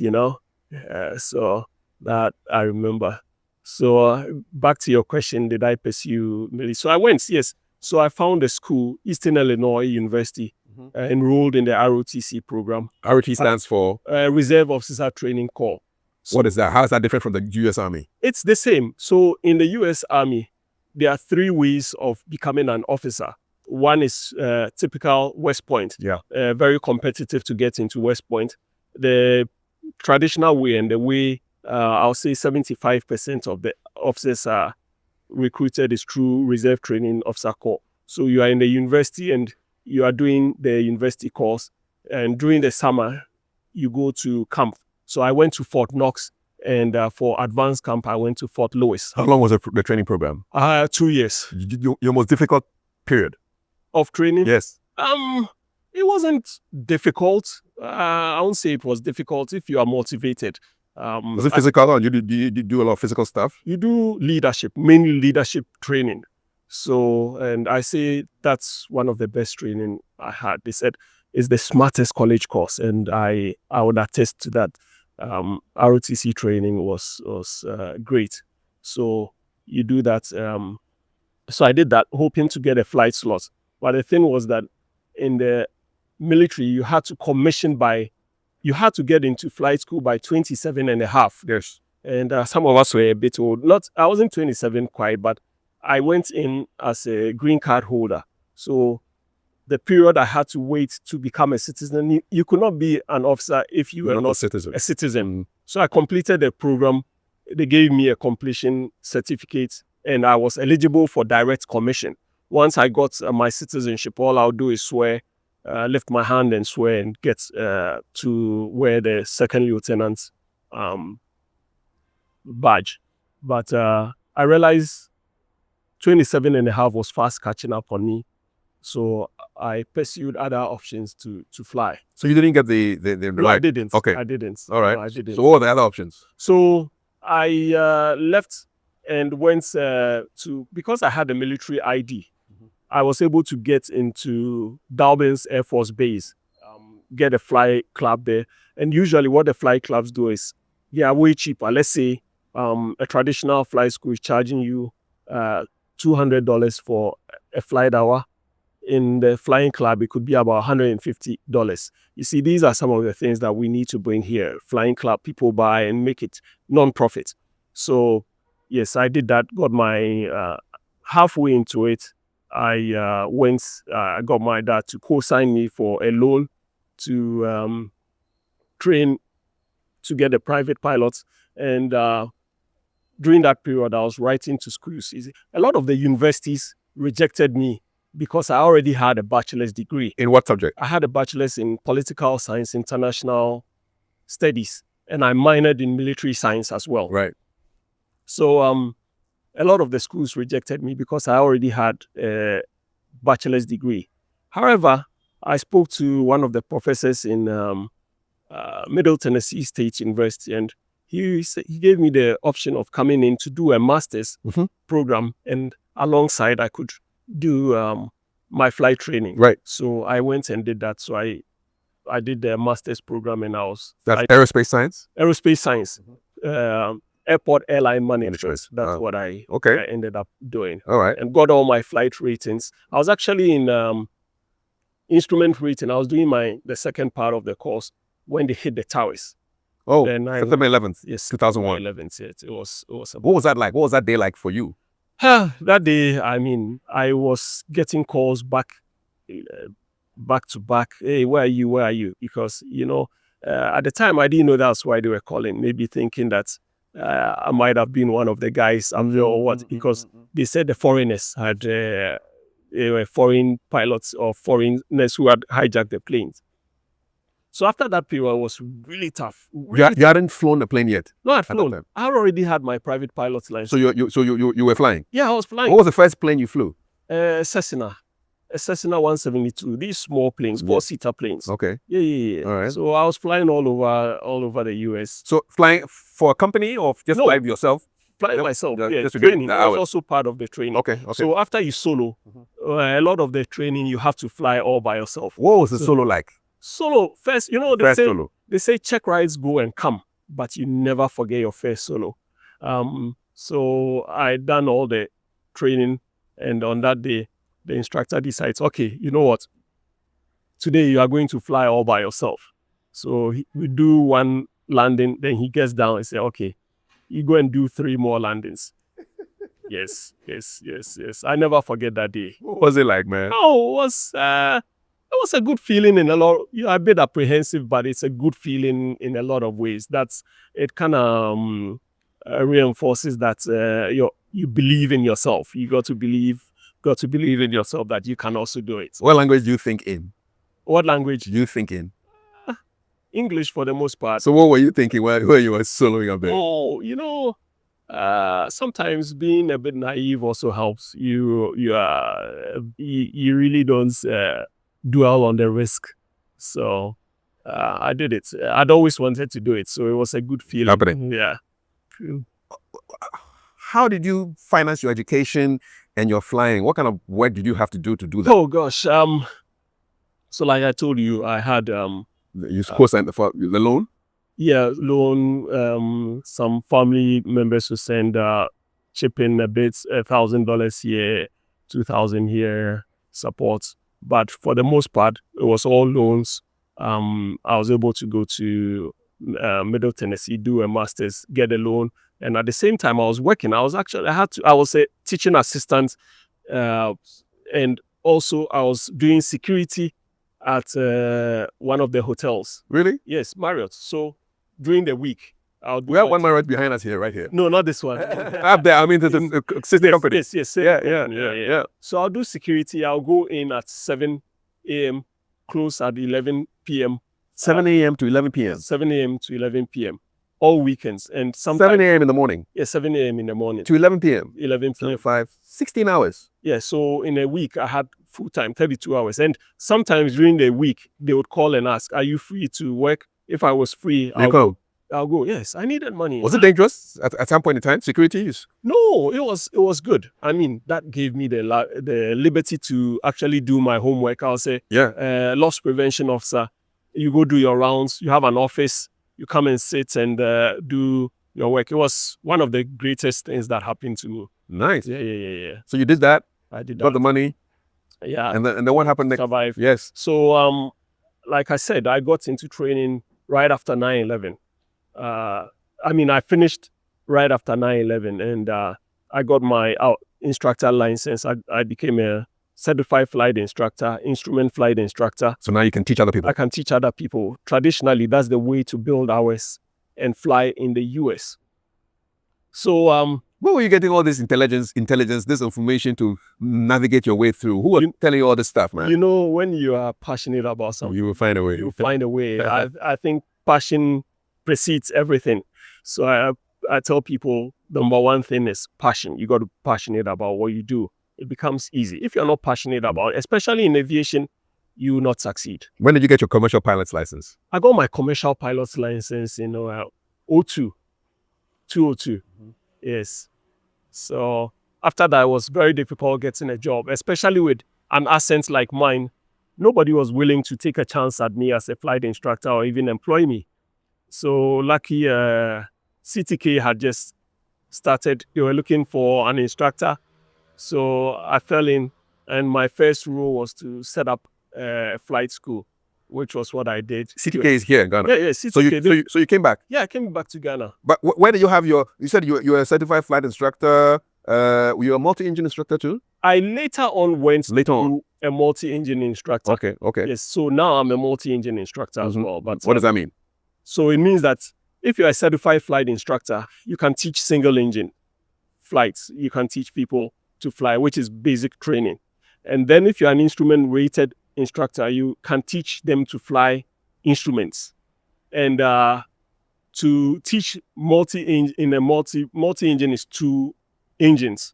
You have to have your multi-engine instructor license as well. Are you also an advanced ground instructor? Yes, I'm an advanced What ground. does that mean? It means that you can teach all the ground courses related to flying and aviation. So I'm a basic ground instructor and an advanced ground.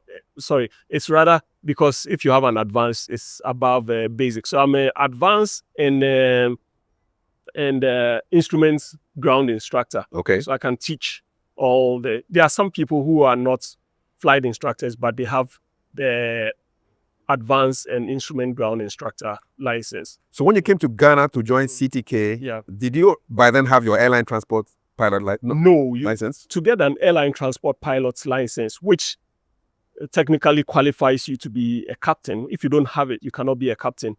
You have to have a number of hours, and the minimum hours to get is 1,500 hours. Okay. So I came and flew for a few years. Actually, I went back to get my airline transport pilot's license in 2007. Yeah. Okay. So that was after maybe about 4 years of flying. Right. So what was your rank at that when you came to CTK? What would they call you?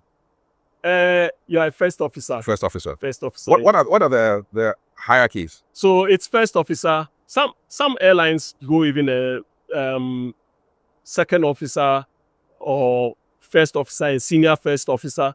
If you have an ATP and you are in the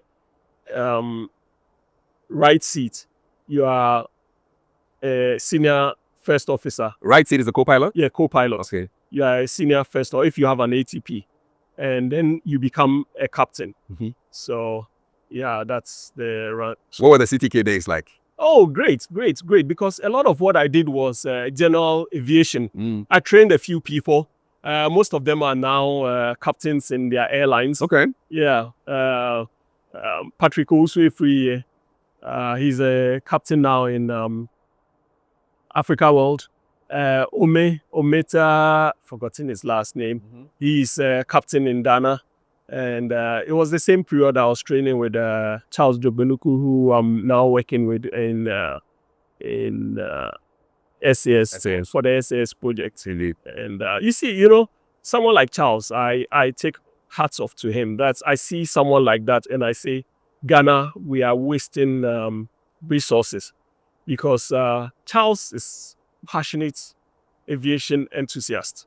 When I came back, he's got a simulator setup. He flies all the big machines on instruments. Even for a freshly minted pilot, I'll go to him and he would teach me some things, give me some tricks here and there, And unfortunately, he wasn't able to get all his licenses for various reasons.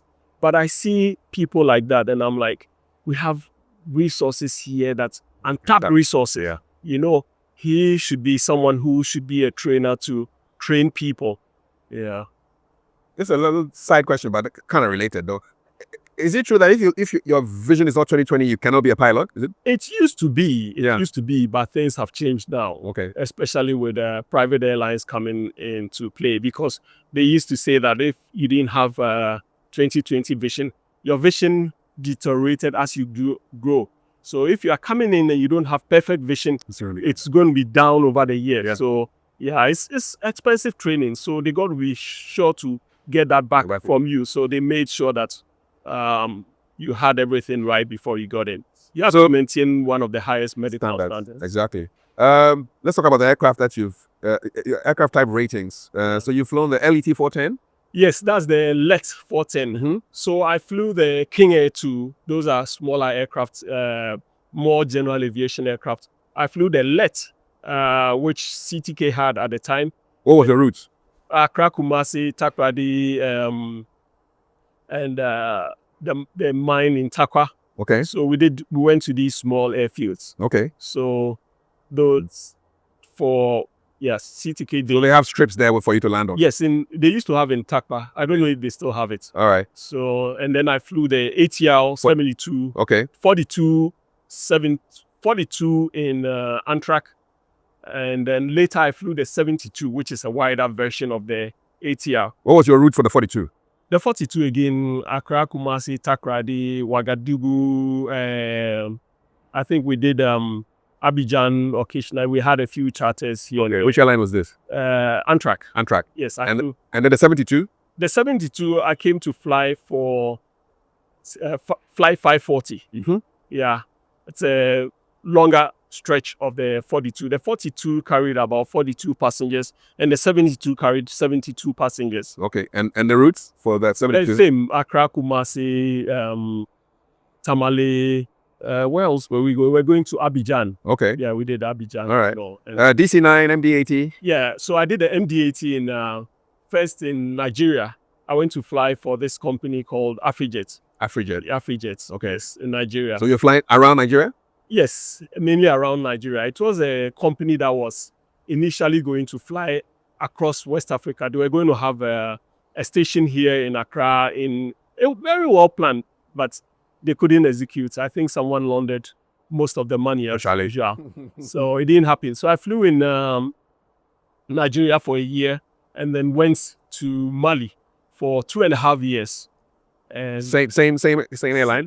No, different airline, Air Mali. I went to fly for the national airline of Mali. But still the same kind of plane, MD? Yeah, same MD-80, yes. Okay, is that a McDonnell Douglas? Yes, McDonnell, Super 80, very sweet aircraft. Same family with the DC-10 that Yeah, Ghana Airways used to yes, have. DC-9. Oh, this is a DC-9. Yeah. Okay, so Mali, was it international or just within Mali? Oh, international. So our route mainly was from Mali, Cotonou, Mali. We would go Mali, Lomé, Libreville, sometimes Libreville to Douala to Kinshasa, or one of those countries. So we were all around. All around. Yeah, all around. We would do Point Noir from Lomé to Point Noir. We're all around. We're going to Dakar, Senegal. We do where else? Quite a few. Your geography is coming into play. I know, exactly. Embraer 175. Embraer 175. I did the regionals. You know, in the US, when you get to the US, no matter what, even if you've been a captain in some of the most reputable airlines, you still have to come and fly in the US and what they call 121 time. So although I was a captain, I still had to come and fly as a co-pilot to get that 121 time to get... What is 121? It's the US definition of their time. They call it airline time. Okay. 121 is airline. Okay. 91 is charter general aviation. Okay. So you had to do airline 121 time in the US to... Okay. So the Embraer, you went back to the USA? Yes, I went. And you were flying within the USA? No, some international routes, mainly Mexico and Cuba. We did fly into Cuba. They had just opened up Cuba. Okay. So, I flew that for a while. And then you flew the Boeing 737 as well? Yes. So after that, I was already rated for a Boeing 73. I paid to get a type rating myself earlier, targeting a job. And then I got called to offer the captain position as with 540. So I didn't pursue that route. So I already had, but then in the US, every company you go to, they have to train you again with their procedures. So I got hired. Initially, when I got hired to United, I trained on the Boeing 737. So I flew the ranges from new generation Boeing 737 to the MAX 737. And your routes? My routes were all over the US and some international routes like Mexico. We did of course, Puerto Rico is not international, but we would go all the way to Puerto Rico. Most of the territories around the US we would fly. Yeah. And now currently you're with the Boeing 787. It's a Dreamliner. Dreamliner, yeah. What does that represent to you? Oh, it's the pinnacle. For me, it's the pinnacle. I've reached the pinnacle. Yeah. So it's a different level. It's on a different level. Yeah. You still remember your first? My first sign flight. on, yes. Yes, I do. I do. Yeah. Where were you going to? So my first flight on that was a training flight. I went to Japan. From the USA? From the USA. How long is Tokyo. Let me see. I think it was about a 12-hour flight. Non-stop? Non-stop, yes. Was it 12 hours? Yeah, about 11 to 12-hour flight to... Half a day? Yeah. Half a day. And then you are gaining time too? No, coming back, you gain time. Gaining time. So you're losing time? Yeah, you are losing time. So coming back, you gain a lot of time. Yeah, that was, that awakened me to how you gain and lose time. Yeah, in one globe. Yeah, in one go. Yeah. And what are the routes? What are the routes that you've been on with this Dreamliner? Oh, I've been everywhere. I've been San Francisco to Tahiti, San Francisco to Tokyo, um, uh, Washington to Amsterdam, LAX, Los Angeles. Los Angeles to London. We do from Washington to Germany, Washington to France, Spain, Barcelona, Spain. It's either Frankfurt or Munich. And then there's also Brussels. So, and then Africa, we do Lagos and South Africa and Accra. Accra. And of course, you know my favorite, Yes, Accra. I do. Accra. I did Accra. For I life. did Accra. For life, man. Do you get to see all these beautiful cities? Yes, you do. You do. If you make the effort, yeah, you do. Because many a time, that's the beauty about this job. You get to explore if you want to. But many a time you've done it already, so you're like, I want to rest. But yeah, you get to explore. Because you spend some time on ground. So, How far in advance do you know that you're going to be on this flight going this way? so the way it works is that you have a line. Typically, you bid. There's a bidding system. You bid. Yeah, you bid. You're the pilot. Yeah, you bid. You know, Americans like to make things easy and comfortable for their workers. So you bid. You actually even bid where you want to fly or where you don't want to fly, what days you want to fly, what days you don't want to fly. Yes. So if you are senior enough, you get to do whatever you want. You get whatever you want. But technically, you start your bid, let's say about the 10th of the prior month. By the 15th, you get your schedule for the next month. So that way you know. And sometimes you can even bid reserve. Like next month, I intentionally bid reserve so that I can have some time on ground to do a few things. So reserve, as a reserve pilot, you are there and you get either short call. If you are on a short call, you get called within 2.5 hours. You have to report for a flight. Wow. So this is there in case someone calls out, falls sick. So your backpack? Yeah, you should be ready. If you know you're on short call, you should be ready to go. Yeah, they call you and hey, you go. You've done a few of those? Yeah, well, I haven't ever been on short call and been activated. When I was on the 737, I got activated maybe once or twice. But on this one, I've been on long call. Long call reserve is usually about, they have to give you at least 24 hours notice. Mm-hmm. So they'll tell you a day ahead that, hey, you are being needed for this flight because maybe someone has called out.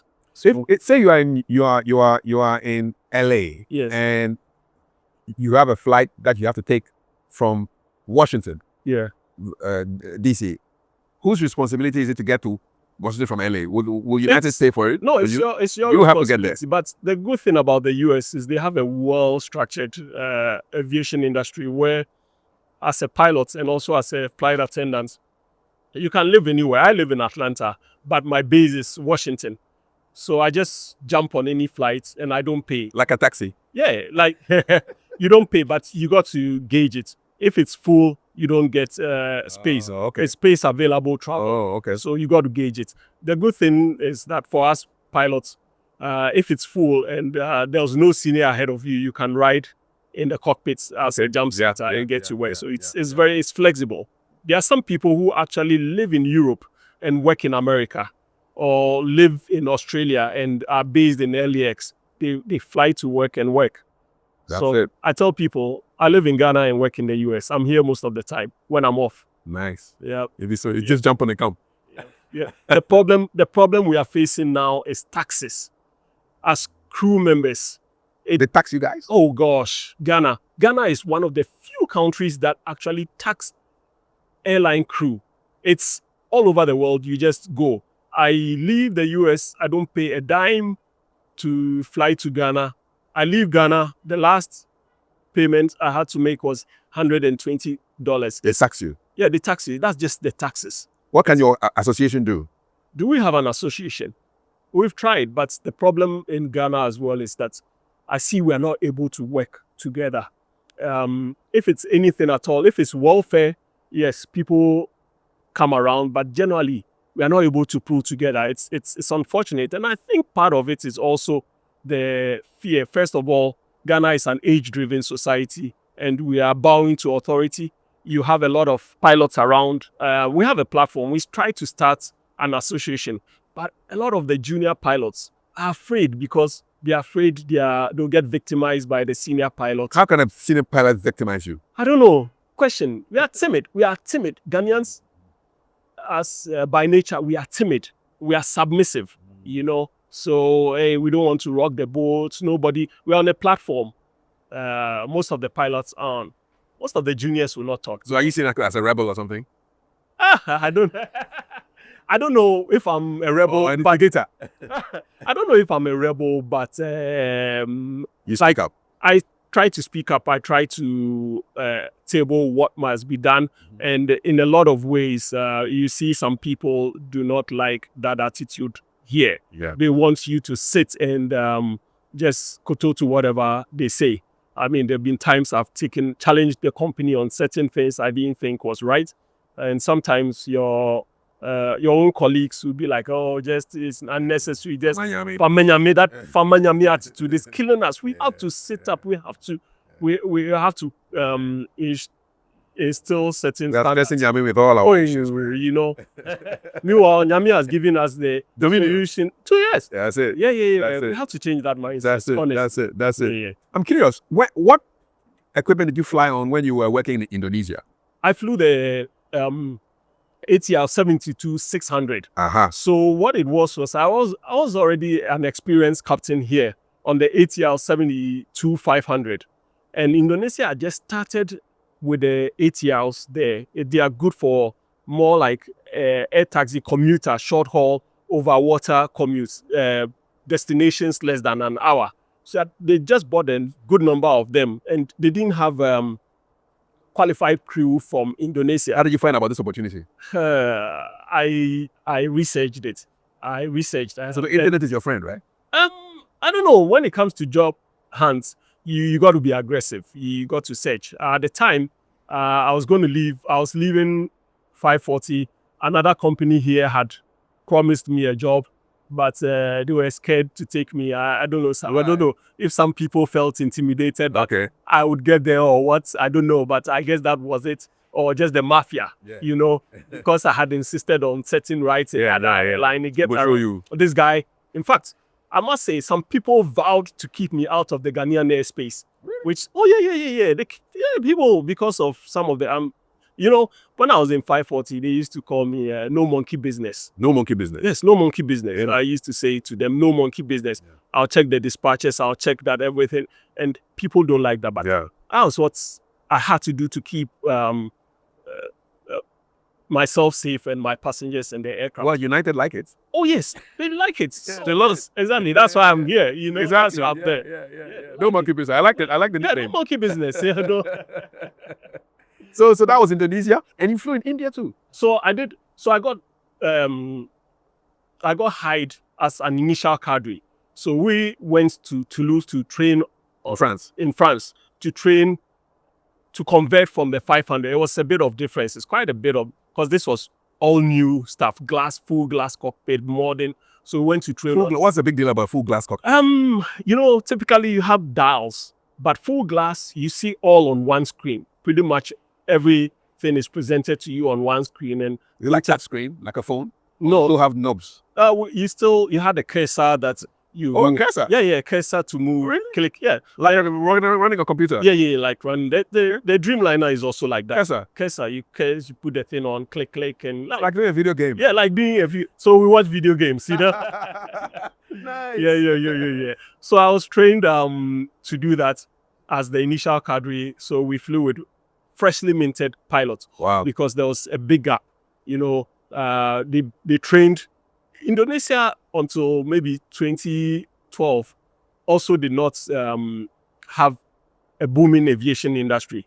But then when they realized that this was a major economic booster for them, they trained a lot of their pilots, new pilots, 160 hours. They trained them, they put them in the cockpit. So you flew with very freshly minted pilots. Yes, freshly minted pilots. And you train them, they were fresh, they very knew they didn't know a lot. But over time, by the time we left, most of these pilots had come up to speed. Yeah. Other Ghanaians there with you? No, there was no Ghanaian. So you went there. I went there alone. I Okay. was to, it was What was it like? one of the greatest experience. I tell people that we should take our folks to places like Indonesia. They can relate better than take them to Germany, America, because it's far, the divide is too much. Indonesia, same weather, but advanced. You should see the advancements they are making. Really? Oh, yes. Oh, yes. Indonesia. Oh, yeah. Is that Garuda Airline? Yes, I flew in Garuda Indonesia. I was the national airline. It was the height of my this thing as a pilot. Wow. Oh, yes, I really enjoyed Indonesia. Other Africans there apart from you? Yes, one of my colleagues here joined me after that, and then there were a few other Africans who had come as experienced pilots to Okay. Garuda. So I did that. It was far. I loved Indonesia, but it was a bit far. Time zone's crazy. Yeah, really far. When I leave here, I go on Emirates to Dubai, about 6 hours. It's another 11-hour flight from there to Wow. to Bali. I was based in Bali. Ever heard of Bali? Bali. Oh yeah, that was the height. Big tourist destination. Oh yes, paradise on earth. Yes, that's what they say. Oh yeah, it's paradise on earth. Real? Oh yeah. Bali, eh? Oh yeah, Bali, Indonesia. It was a great experience. How about India? So after that, I got a job to fly with Jet Airways. I love India. India was also great. Which equipment? Same ATR. Okay. I went back on the ATR 72-500. And India also freshly minted pilots. And in fact, in India, as a captain, you could not give a first officer landing until he had a landing card. He had to fly a certain number of hours, go into the sim to get a land. So I'll say India was pretty much single pilot operations. That's why I say. You enjoyed it? I didn't really enjoy it. No. Indonesia more than India? I enjoyed Indonesia more than India. What didn't do it for you in India? Just the way they operated. You could not give a first officer landing. You even say, I'm an instructor, I'll help you out. No, Captain, I can't, because they were also following the books. But the Indians were very smart. Ask them anything in the book and they'll find it. Yeah? Very smart people. Okay. Oh, yeah. Yeah, very smart. So it was an experience. It was all experience. Yeah. From all around the world. Yeah. Let's talk about your aviation philosophy. Yeah. Passion. You spoke about passion already, so I know this there. Yes. Hard work, commitments. Why are these integral to the way you think about aviation and life? Yes, aviation is serious business. Like I said, people have laid their lives down for us, poured blood, and as a result, we investigate and come up with procedures and mechanisms to ensure it doesn't happen again. And most of these procedures are written for your own safety. So just follow the procedures and you'll be safe. Follow all the procedures in place, maintenance, safety, and you'll be safe. In our part of the world, we like to cut corners. And sometimes unfortunately, you see aviators doing that too. Wow. And that's serious. Oh yeah. To cut corners in aviation? Yeah, they try to cut corners. People try to do things, all kind of things. But you got to insist on the standards. I remember when I left the US and coming to Ghana, I had one of my lecturers, Colonel Crowder. He sat me down and said, Asiwome, you are going to go to these operators. A lot of these operators are going to have you do non-standard things because all they want is their profits, their money. But bear in mind, you put in too much or sacrifice. Let them fire you with your license rather than getting fired without your license. You have your license, you get another job. So that's sat deep. So I came, and that was my guiding principle. I will not let any operator send me in the wrong direction. And I must say, it worked. So, yes, so that's why I am saying that for strategic aviation services, we as social enterprises have to come and build a structure, because then we can focus on building it with strong safety nets, because we sit back and allow commercial ventures to take over. No.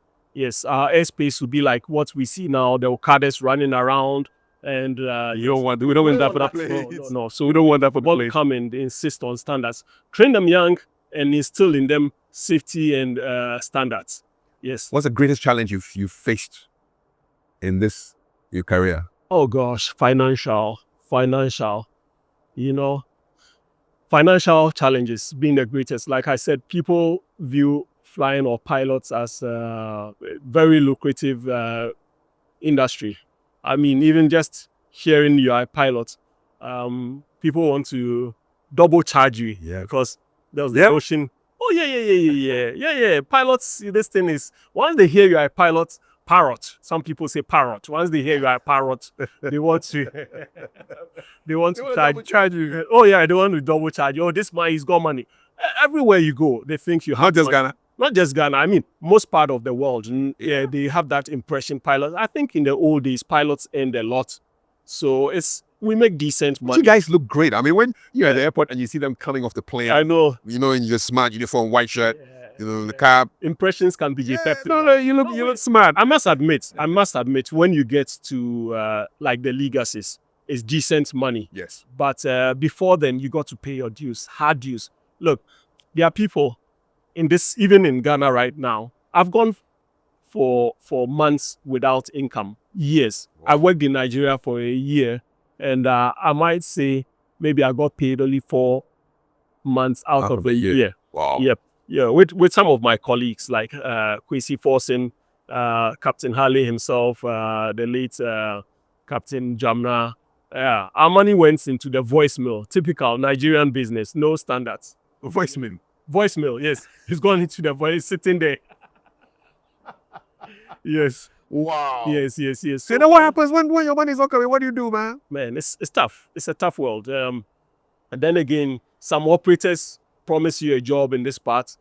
You sign on. They insist you resign from your company, sign on with them, and they don't pay you. For some of us, we're able to survive, but they did it to some of the flight attendants as well. They signed on, they resigned from their jobs, they come and they were not paid. So financial challenges, that's the big challenges. Yeah. What do governments misunderstand about the impact of aviation? I think they do not understand aviation, I should say. They do not understand. So we got to tell them what it is. And I keep saying it. For me, it's all about GA now. We have to grow our general aviation. A lot of ventures come up. They want to set up airlines and stuff like that. But airlines, the returns are razor thin. You'll be pouring in a lot of money and the returns will be slow. And many a time, it takes a long while to build the routes. So I see all these initiatives, airline, and I advise, hey, let's start, General aviation. Let's put it in general aviation. The returns on that will be better than airline. Were there any policymakers at the town hall that you went to yesterday? No, I don't think any. Well, one of the members of parliament came, the honorable member for Ho Central came. I think the rain also distracted them. And aviation, we haven't brought it to the front for consideration. Most of these policymakers are busy focusing on things that matter or that their constituents talk about. Yes. So for them, aviation is luxury to a lot of this general aviation can actually impact their constituents. With agriculture, medicine, tourism. It will impact them. That is why we want to get in there and actually seek mass following. We want the social capital to get this going. And one of the things we want to do is report back to our followers, and so that we'll keep educating them that way. Hopefully, policymakers and government officials would listen and kind of effect the necessary changes that we need to do a lot. In fact, even our regulations are so counter general aviation. We need to push it. We really need to push it. A lot of work ahead. Oh, a lot of work. And it takes a team. In aviation, everything is teamwork. It's not just about us. It's everybody needs to do it. That's it. Yeah. Brain drain among African pilots. Oh, how serious is that? It is serious. because you look at even United, the number of Ghanaian pilots that are there, seasoned pilots. There are a lot of pilots, Ghanaian pilots at United. We have at least 4 or 5. I can count off my fingers 4 Ghanaian pilots in United. Wow. You know, so and similarly, there are a few in Delta. There are a few in American. So we have the men. We have the men. Definitely. Yeah, we have the men. Yeah. Any female pilots? Yeah, there are female pilots. Ghanaian? Oh yeah. There are female pilots around. Yeah. There are female pilots. I don't know. There are not that many, but there are few. I recently spoke to one, Audrey. She's now flying in Rwanda. Okay, Rwanda. Yeah, Rwanda. She flew here, I think, a bit. We have a few Ghanaian female. There was Rachel. She's also flying somewhere in the US. I don't know exactly what she's doing now, but yeah, a handful. Okay. And I think there are a few more coming on board that I do not know. But yeah. Your favorite runway? My favorite runway, interesting. Let me think.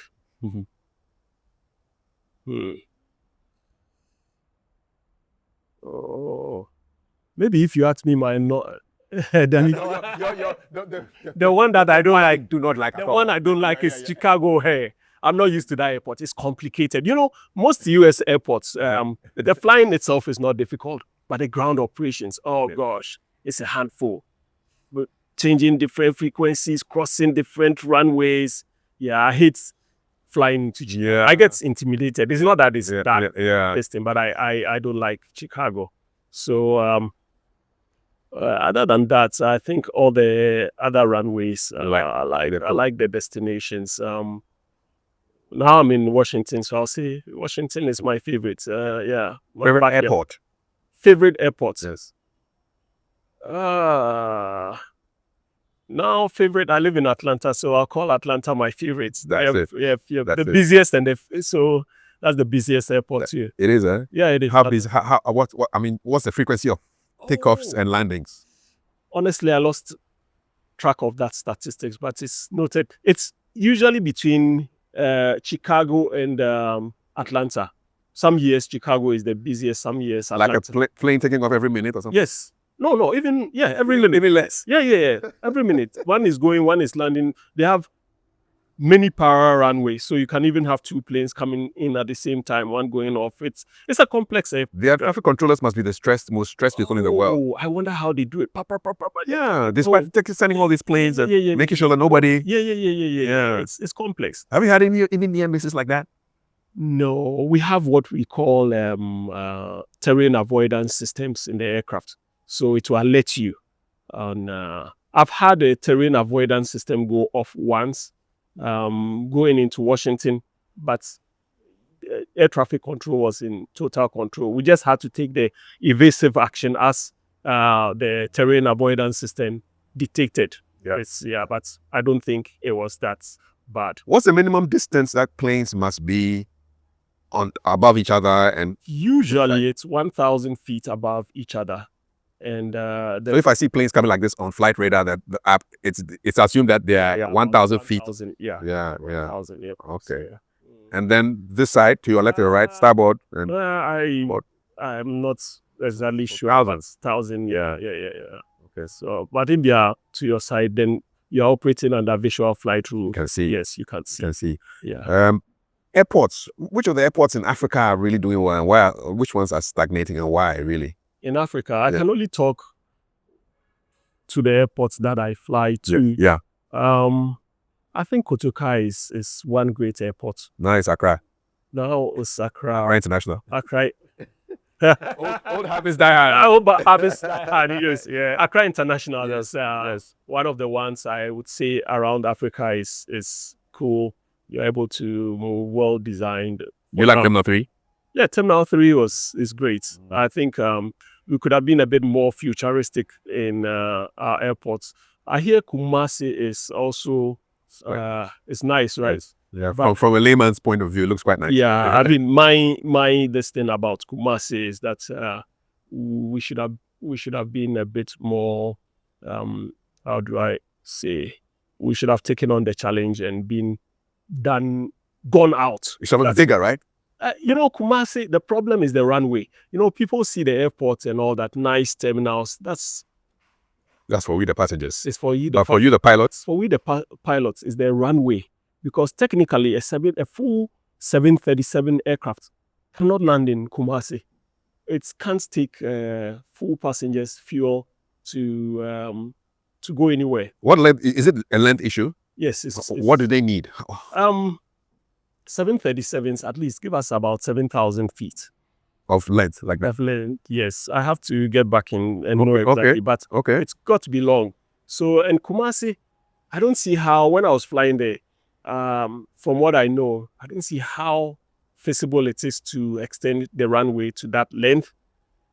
I think one of the things that we should have done is just taken the challenge and gone and built a totally new Elsewhere. airport somewhere. Towns would come around those airports. Towns would build around those airports. Yeah, we should. Yeah. And I've left this for general aviation. If we had general aviation, Yeah. we would have insisted and left this as a general aviation airport. Yes. Okay. There was a conversation recently, some time back, about getting a new airport, maybe in the Pram area for Accra. Did you hear that conversation? Yes, that conversation has been there forever. And it's interesting. I understand that it started during Kwame Nkrumah's time. Even way back. Yes, there are lots of airstrips that Nkrumah built that have grass has taken over, that are not being utilized. Way then he started the general aviation. So he started Oh wow. Afenya flying Yeah. school, which Jerry Rawlings also came to start, and for security and political reasons, they shut down, which is unfortunate, because I remember then, before I even went to the US, some of us were the first to troop to that school. When we had to troop to that school, Strip there, yeah. would have built a solid industry if we had continued. And this is more than 25 years ago. And this in Shoma is over 60 years. Yeah, we shut that down. Wow. So the gap we've left, we do things that hurt future generations. So yeah, Nkrumah built a lot of airports around, and talk back to the Pram airport. I understand that Nkrumah gave the option. You are either moving my Flagstaff house, my seat of power, from the Flagstaff house, or you are moving the airport, because the airport was too close to the Seat of government. seat of government. Yeah. And as a pilot, You agree? I agree totally. I think that is one of the security things we should be thinking about. Nowhere I've flown in Bamako, I've flown all over the world. Nowhere do you see the seat of government from the air. You take off here in Ghana, you take off, you look right, We can see it. it's there. And those are the things that I asked. So didn't anyone think of it when we're putting so much money into an airport there? You take off and right there you see your seat of power. Yeah. To the right, you have your main military installation. So in terms of security, It's not safe. yeah, nowhere in the world. I'm not a security expert, but these are things that you fly around the world and you do not see. Even in Nigeria, Aso Rock, you dare not go near Aso Rock. You will not even see Aso Rock. No. So you So- take off and then you see. Yeah, you see it. So those were the things. So yes, so way back in Nkrumah's days, they talked about moving the airport. Yeah. There's a whole aviation academy which will be taking off pretty soon. Okay. In about 8 months. Okay. What are your thoughts on I that? think it's a great move. I think we need that. So the whole airport has now been designated as an aviation academy. Okay, that's great. I think it's great. It's great that some of these would come up. I don't know how it's going to be run, but it looks to me like a commercial activity. I don't know how many people will be able to afford it and what the terms will be. Are they going to find scholarships to train people? Where are they? I don't. So you think it should be not for profit and then it's affordable? Flying, you cannot really have non-for-profits. Yes, you could have like flying clubs. Or clubs, Yes, yeah. yes. And that way too, it will not be regimented training. So I got to find out exactly how Okay. they are going to run it. But I think it's a laudable idea. We need to train people, but not only train people, we need to find employment for them.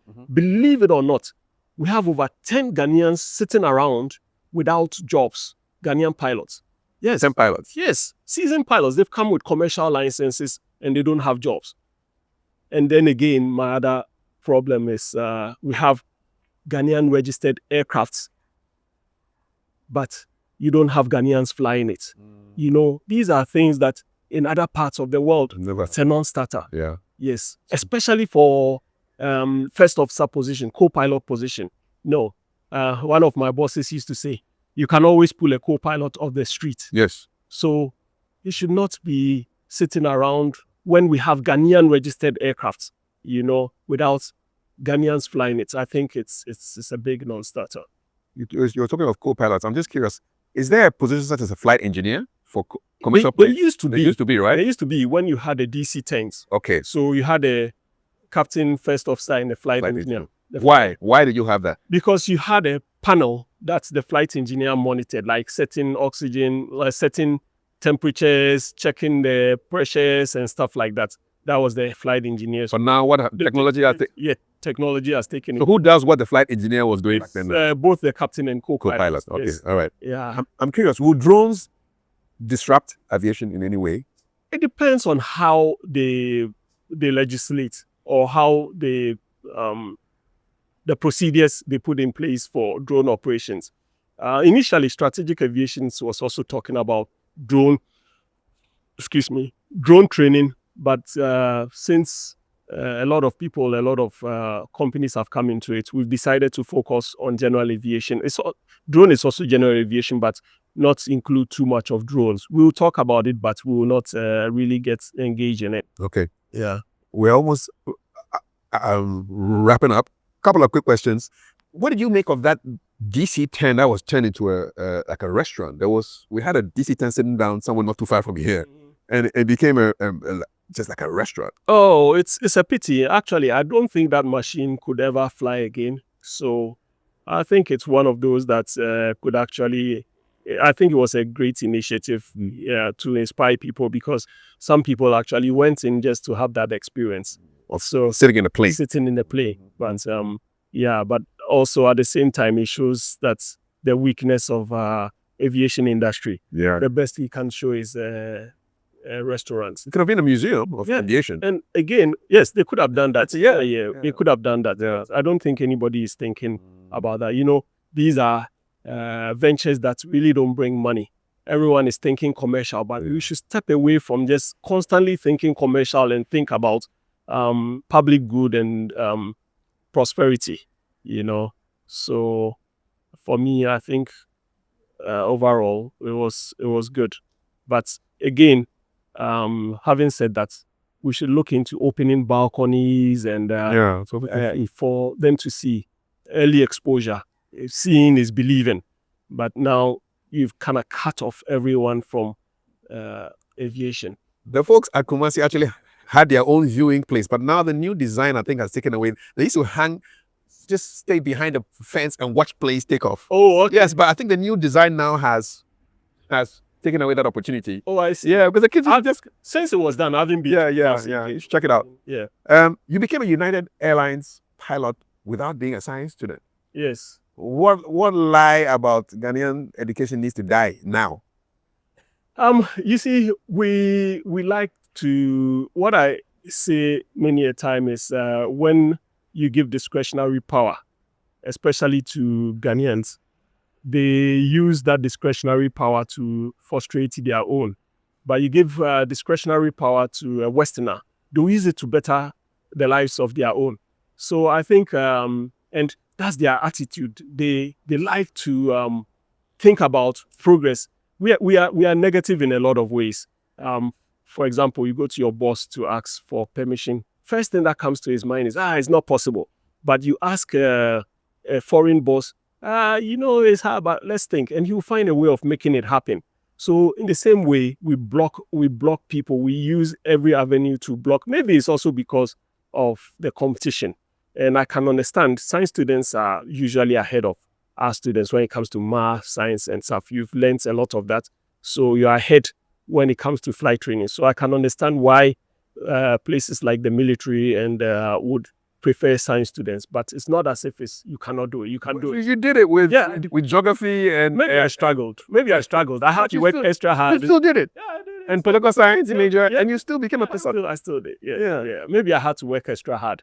And what else? Didn't kill you? It didn't kill me. It actually, subjects that I thought I could never do, when it was presented to me in flight training, I was able to understand it because That's it. passion. That's why I say passion comes in. What's your theory about planes that go missing? Yeah. Nobody can understand. I still can't understand. I was in Indonesia flying when the Malaysian went missing. 370. Yes, 370. I really don't I can't wrap my head around what might have happened. I can't also speculate, but yeah, these are real. Yeah. Is the Bermuda Triangle real? We fly. You fly where? My route always takes me across the Bermuda. And I always tell the captains, hey, please, don't mention this to our passengers, otherwise they will freak out. The engine says Yeah. everything in the back there. You fly over it. Yeah, we fly over the Bermuda all the time. But it's a mystery too. Yeah, well, I don't know. I think it was just a coincidence that a lot of mishaps happened there, but we actually fly around it, across it. Yeah. If your classmates at Bishop Herman College had voted on who would become a pilot in future, where do you think you would have ranked? Last. Last. There's no way nobody. Well, maybe those who knew maybe my close friends, who knew the possibilities might have, because I was technically inclined. Okay. I think I do better with my hands than academics and stuff like that. In fact, when I finished primary school, I so desperately wanted to go to Kumasi Technical Institute to do auto engineering. Okay. My mom revolted. What? That's cool. It's the Ghanaian thing. Go to do University or something. University and stuff like that. But I think I would have been better with hands-on, because in Bishop Herman I used to drive the power tiller, this farm equipment. Oh, nice. And I just jumped on it. I mean, nobody really trained me. I just figured it out. I would do electrical connections that people wanted. So that was me. I was technical, and I'm still very technical. I do a lot of the technical stuff myself. Okay. Have you? When was the last time you were at Vehicle? About a month ago. Oh, okay. Yes. Sorry, recently. Yeah, I'm quite in touch with Bishop Herman. Yeah. What's it like when you go back there? Oh, it's always nostalgic going back, but then you go back, the school has deteriorated in a lot of infrastructure. But I think they are doing something about it now. We have an anniversary coming up. Okay. Next year. So we'll see the Bobu power. Yeah, Bobu, yes. Yeah, yes. I'm curious, do you get informed when there are emergencies on board? Oh yes. There are emergencies and on our route between, especially Africa, Nigeria, Ghana, our main thread is medical emergencies. Like what? What's the most common one? Oh, maybe someone is getting a heart attack, a seizure. Like I was telling you earlier, on the last flight, someone was getting a heart attack. So we had to divert to Lagos, get him off. Yes. So that's our biggest threat, especially between the US and Ghana, because a lot of people also go back for medical treatments. And then you have people who are also old and want to come and die in Ghana. So those are our biggest threats. Has anybody died on your flight before? No, fortunately not on my flight. Okay. Yeah. What will be the procedure though? If somebody died, what will happen? Oh, you fly there and then you let the agencies take care of. Yeah, but at that moment the person is there. What happens to the person in the seat? I don't want to talk about it. I leave that to the flight attendants to take care of. When I interview a flight attendant, I'll think about that. But they don't tell you. Oh, they'll tell you. Oh, they'll tell you. They'll tell you. Yes, okay. Yes. It's even medical emergencies. They'll tell you. A moment that you get tense. Yeah. You get tense because now you are deciding, hey, what am I going to do? Where am I going to do? Are we going to dump fuel? Mm-hmm. What are we going to do? And all that. So it's those are our greatest hazards on this route. Yeah. On board, who is in charge at any point in time? In terms of the passenger and crew, who's in charge? Oh, it's the captain. Ultimate power, captain. Okay. Then first officer. Then you go down the ladder like that. The purser, the flight attendant. Who is the purser? The head of the flight attendant. Okay. So they deal with the passengers. Mostly we don't deal with the passengers. Okay. But that's the hierarchy. That's how it So you deal with the purser. If it's a passenger issue, Yeah, he comes to mostly- report to you. Well, they'll report to you, especially if it's something that you have to take a decision on. Oh, okay. It used to be that even when you had to call, there's what they call the med link. You call this organization and they decide, hey, this passenger, based on what you are telling them, you either divert or you treat them. They'll tell you the medicines. You know, people, especially in the US, you're afraid you get sued, so you have to follow some procedure. Yeah. So you call the MedLink and they will suggest what to do. Of course, if you have medical personnel on board, you call them first and see how they can first interact, how they can deal with the passenger before. What did Indonesia teach you about aviation that Ghana is yet to embrace fully? Again, general aviation. They are building their general aviation industry, building strips and runways everywhere. And and I tell people that when you talk about bringing an aeroplane, it should not just be an airport. You don't need to commit $50 million to build an airport. You can just pave a strip somewhere. In most cases, you don't even need to tie it. There are lots of roads that are far better than airstrips. There are roads that are far better than some airstrips around the world.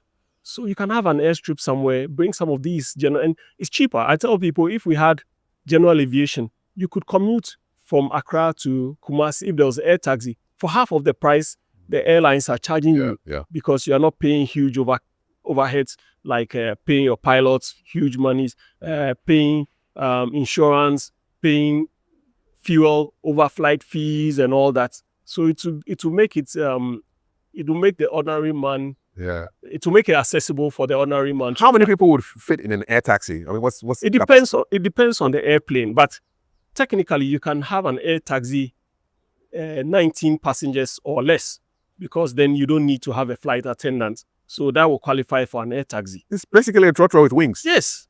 Let's make it accessible to the passenger. Yeah. Nice. Yeah. You know, many a time what people don't realize is that a lot of these V8s we see on the roads are more expensive than the general aviation aircrafts. For real? Yeah, for real. The V8s are a lot more expensive than these general aviation aircrafts. So there's an opportunity there. Oh, big opportunity. Why don't we legislate and make it accessible to the ordinary man? You know, I call it ordinary man's aviation. Open up the country. And all these frictions and things that going on, tribalism, it will end because people are connected. See places. Yeah, people are connecting. Indeed. Are you rated to fly private jets? Am I rated? Yes. Well, I just have to train on that particular jet. Depending, I have the experience and I have an airline transport pilot, so I can. So you just train it. Yes, true. You are good to go. All right. Every plane that you fly, you have to train specifically on that. Okay. If the president of Ghana gave you 10 minutes and a blank check for aviation reform, what would you tackle first? General aviation. Open up general aviation. Straight up. What did flying your parents back home teach you about success and gratitude? Oh gosh, it's like I said, it teaches you that at all costs you got to push and be successful. You know, one thing that they say, success has friends. Yes. And failure is an orphan. Complete. Yes. Nobody wants to know you when you're failing. Nobody wants to know you, you know. All the people who discourage you and who talk you down, all of a sudden are your friends. You know, that tells you that, yes. You used to bump into some vehicle mates who are still astounded that you're a pilot? Initially when I came, yes. They'll call and verify if it was true, but I don't think I have really bound. I mean, they kind of know now. They know. Gone wrong, they know. But, yeah. What do you feel like when your parents... I saw the picture of your parents in the cockpit, your office space. Oh, man. It was on a different level. It was a different level, yeah. Different feeling. Yes. And your colleagues, what were they saying, man? Oh, they were happy. They were happy for me. And it's a tradition that we pilots do when you have your parents, at least you try, and that's the only way to honor them. Yes. It's the highest honor you can give. Indeed. Highest. Indeed. 40,000 feet. Where else? Highest in all senses of the word. All senses. Big time. And on a Dreamliner too. Yes, indeed. No other on the Dreamliner. Yeah, the dreams are big. Oh, dream. Okay, some rapid fire questions. Don't think too much. Boeing 787 or 737? 787. Hands down. Oh, hands down. Ghana or America? Ghana. Sunrise departure or night landing? Sunrise departure. Okay. Yeah. You've enjoyed some beautiful ones, eh? Oh, yes. Oh, beautiful. Beautiful. Night landings are more really, yeah. Especially now on the Dreamliner. I hardly do night landings. Yeah. Captain or instructor? I'm instructor. Why? It's fulfilling to see someone lift someone up to a level. I think it's one of captain. You are just your own boss. You are just inflating your own head. Yeah. But you're lifting the next generation as an instructor. Yes, exactly. Curious, have you ever flown over a war zone? I mean, what's happening, say, for example, with this Iran, USA, Israel conflict? What's happening to commercial pilots? What happens? Basically, so even flying from United States to Ghana, Nigeria, technically, Mali is considered a war zone. Yes. So they route us away from that territory. Detour. Yes, they route you away. So sometimes it makes the route longer. And of course, you pass on the charges to the passengers. Yeah. So yeah, we get to pay. Yeah. Yeah, but for the safety. Yeah, for safety. So, but directly through a war zone, no. Most beautiful approach, airport approach. Oh, into I think it's just this thing to Bali, Indonesia. So beautiful. What do you see? You see boats here. You see nature. Just see nature. On one side, you are seeing the mountains, and it's just beautiful. You know. Most underrated African country in terms of aviation. Most underrated. Underrated, but they do Botswana. Really? Yeah, you don't think of them, but they are using their GA to move their economy. Your aviation is happening there. I think it's happening. They are trying because they have all these game reserves and stuff like that. And the planes are flying over. Yeah. Tourism and things. Tourism. Yeah. Look, tourism. Kafui, I say general aviation is one of the few strategic enablers to all the 17 SDG goals. I don't know if I spoke about it earlier. Sustainable development goals. UN Sustainable Development Goals. It's general aviation. Out of the 17, general aviation touches 14 directly and the rest indirectly. But generally, all the 17, no industry can do that. So it is general aviation. We really have to look into general aviation. You are flying the flag big time. I'm trying. The last time you flew as a passenger in the passenger side, not in the cockpit. Yeah. When was the last time you did that? Oh, not too long ago. I do that quite often. Okay. So window or aisle seats, which one do you prefer? Window.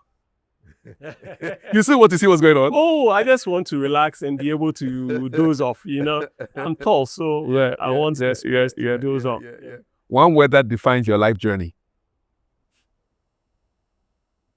Perseverance. Okay. When your final flight lands many years from now, God willing, what do you hope your legacy in African aviation will be? Be a general aviation promoter.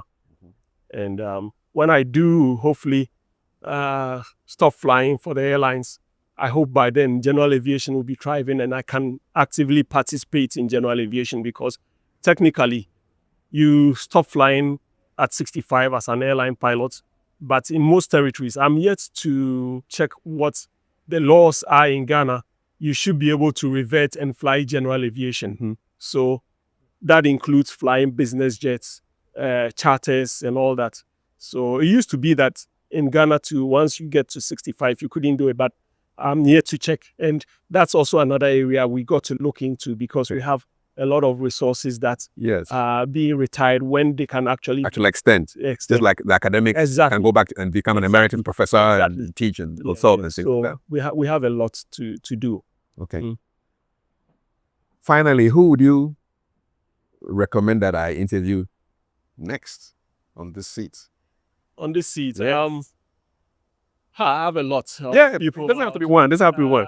I would say interview Captain Sam Asari. Okay. He is also in United Airlines on the 787. Okay. Yes. Just like you. Yes, just like me, but he's based in Newark. Okay. Yes, he's actually my mentor and big brother. Okay. So I look up to him a lot, and he's got a lot of insight. Captain Asari. Captain Asari. And Does he come to Ghana often? yeah, he comes every now and then. I can hook you up. Yeah. So That'll be good. another name? Yes. Yes. You should also interview Kwesi Ejekum. Professor Kwesi Ejekum. He's a pilot and now professor of aerospace in North Dakota University. Really? In the US? Oh yes. Okay. He would Pilot and professor. pilot and professor. I like He decided to go there. Yeah. And he's actually working with us on the SAS initiative as well. Okay. He's one of our key advisors. Nice. So Nice. those two people, I would really recommend you interview them. Thank you very much. Oh, thank you. That's your camera there. You can give your message to people who are watching. Hi, everyone. Asiwome Dzakuma here. I'm here to basically promote general aviation. We are trying to build general aviation in Ghana, open up aviation as a means to social economic development. And we need your help. We are asking that you follow us, look up strategic aviation services. Now the campaign is Arise and Fly. So follow us. Our website is strategicaviations.org. Strategicaviations.org. We are on Facebook, LinkedIn, and Facebook and LinkedIn for now. So please follow us, share your thoughts and a word that can help push this initiative. Thank you. Thank you too. What's the last thing you say when you've touched down? Thanks for choosing to fly with us. Akpa now. Akpe. Thank you very much. Thank you, Kafui. I enjoyed this. Me too. Thank you very much for watching this interview. Many thanks also to One Airport Square for the space, this beautiful space where we recorded this chat, and to MTN for being our sponsor. My name is Kafui Day. Let's meet in the comments. God bless.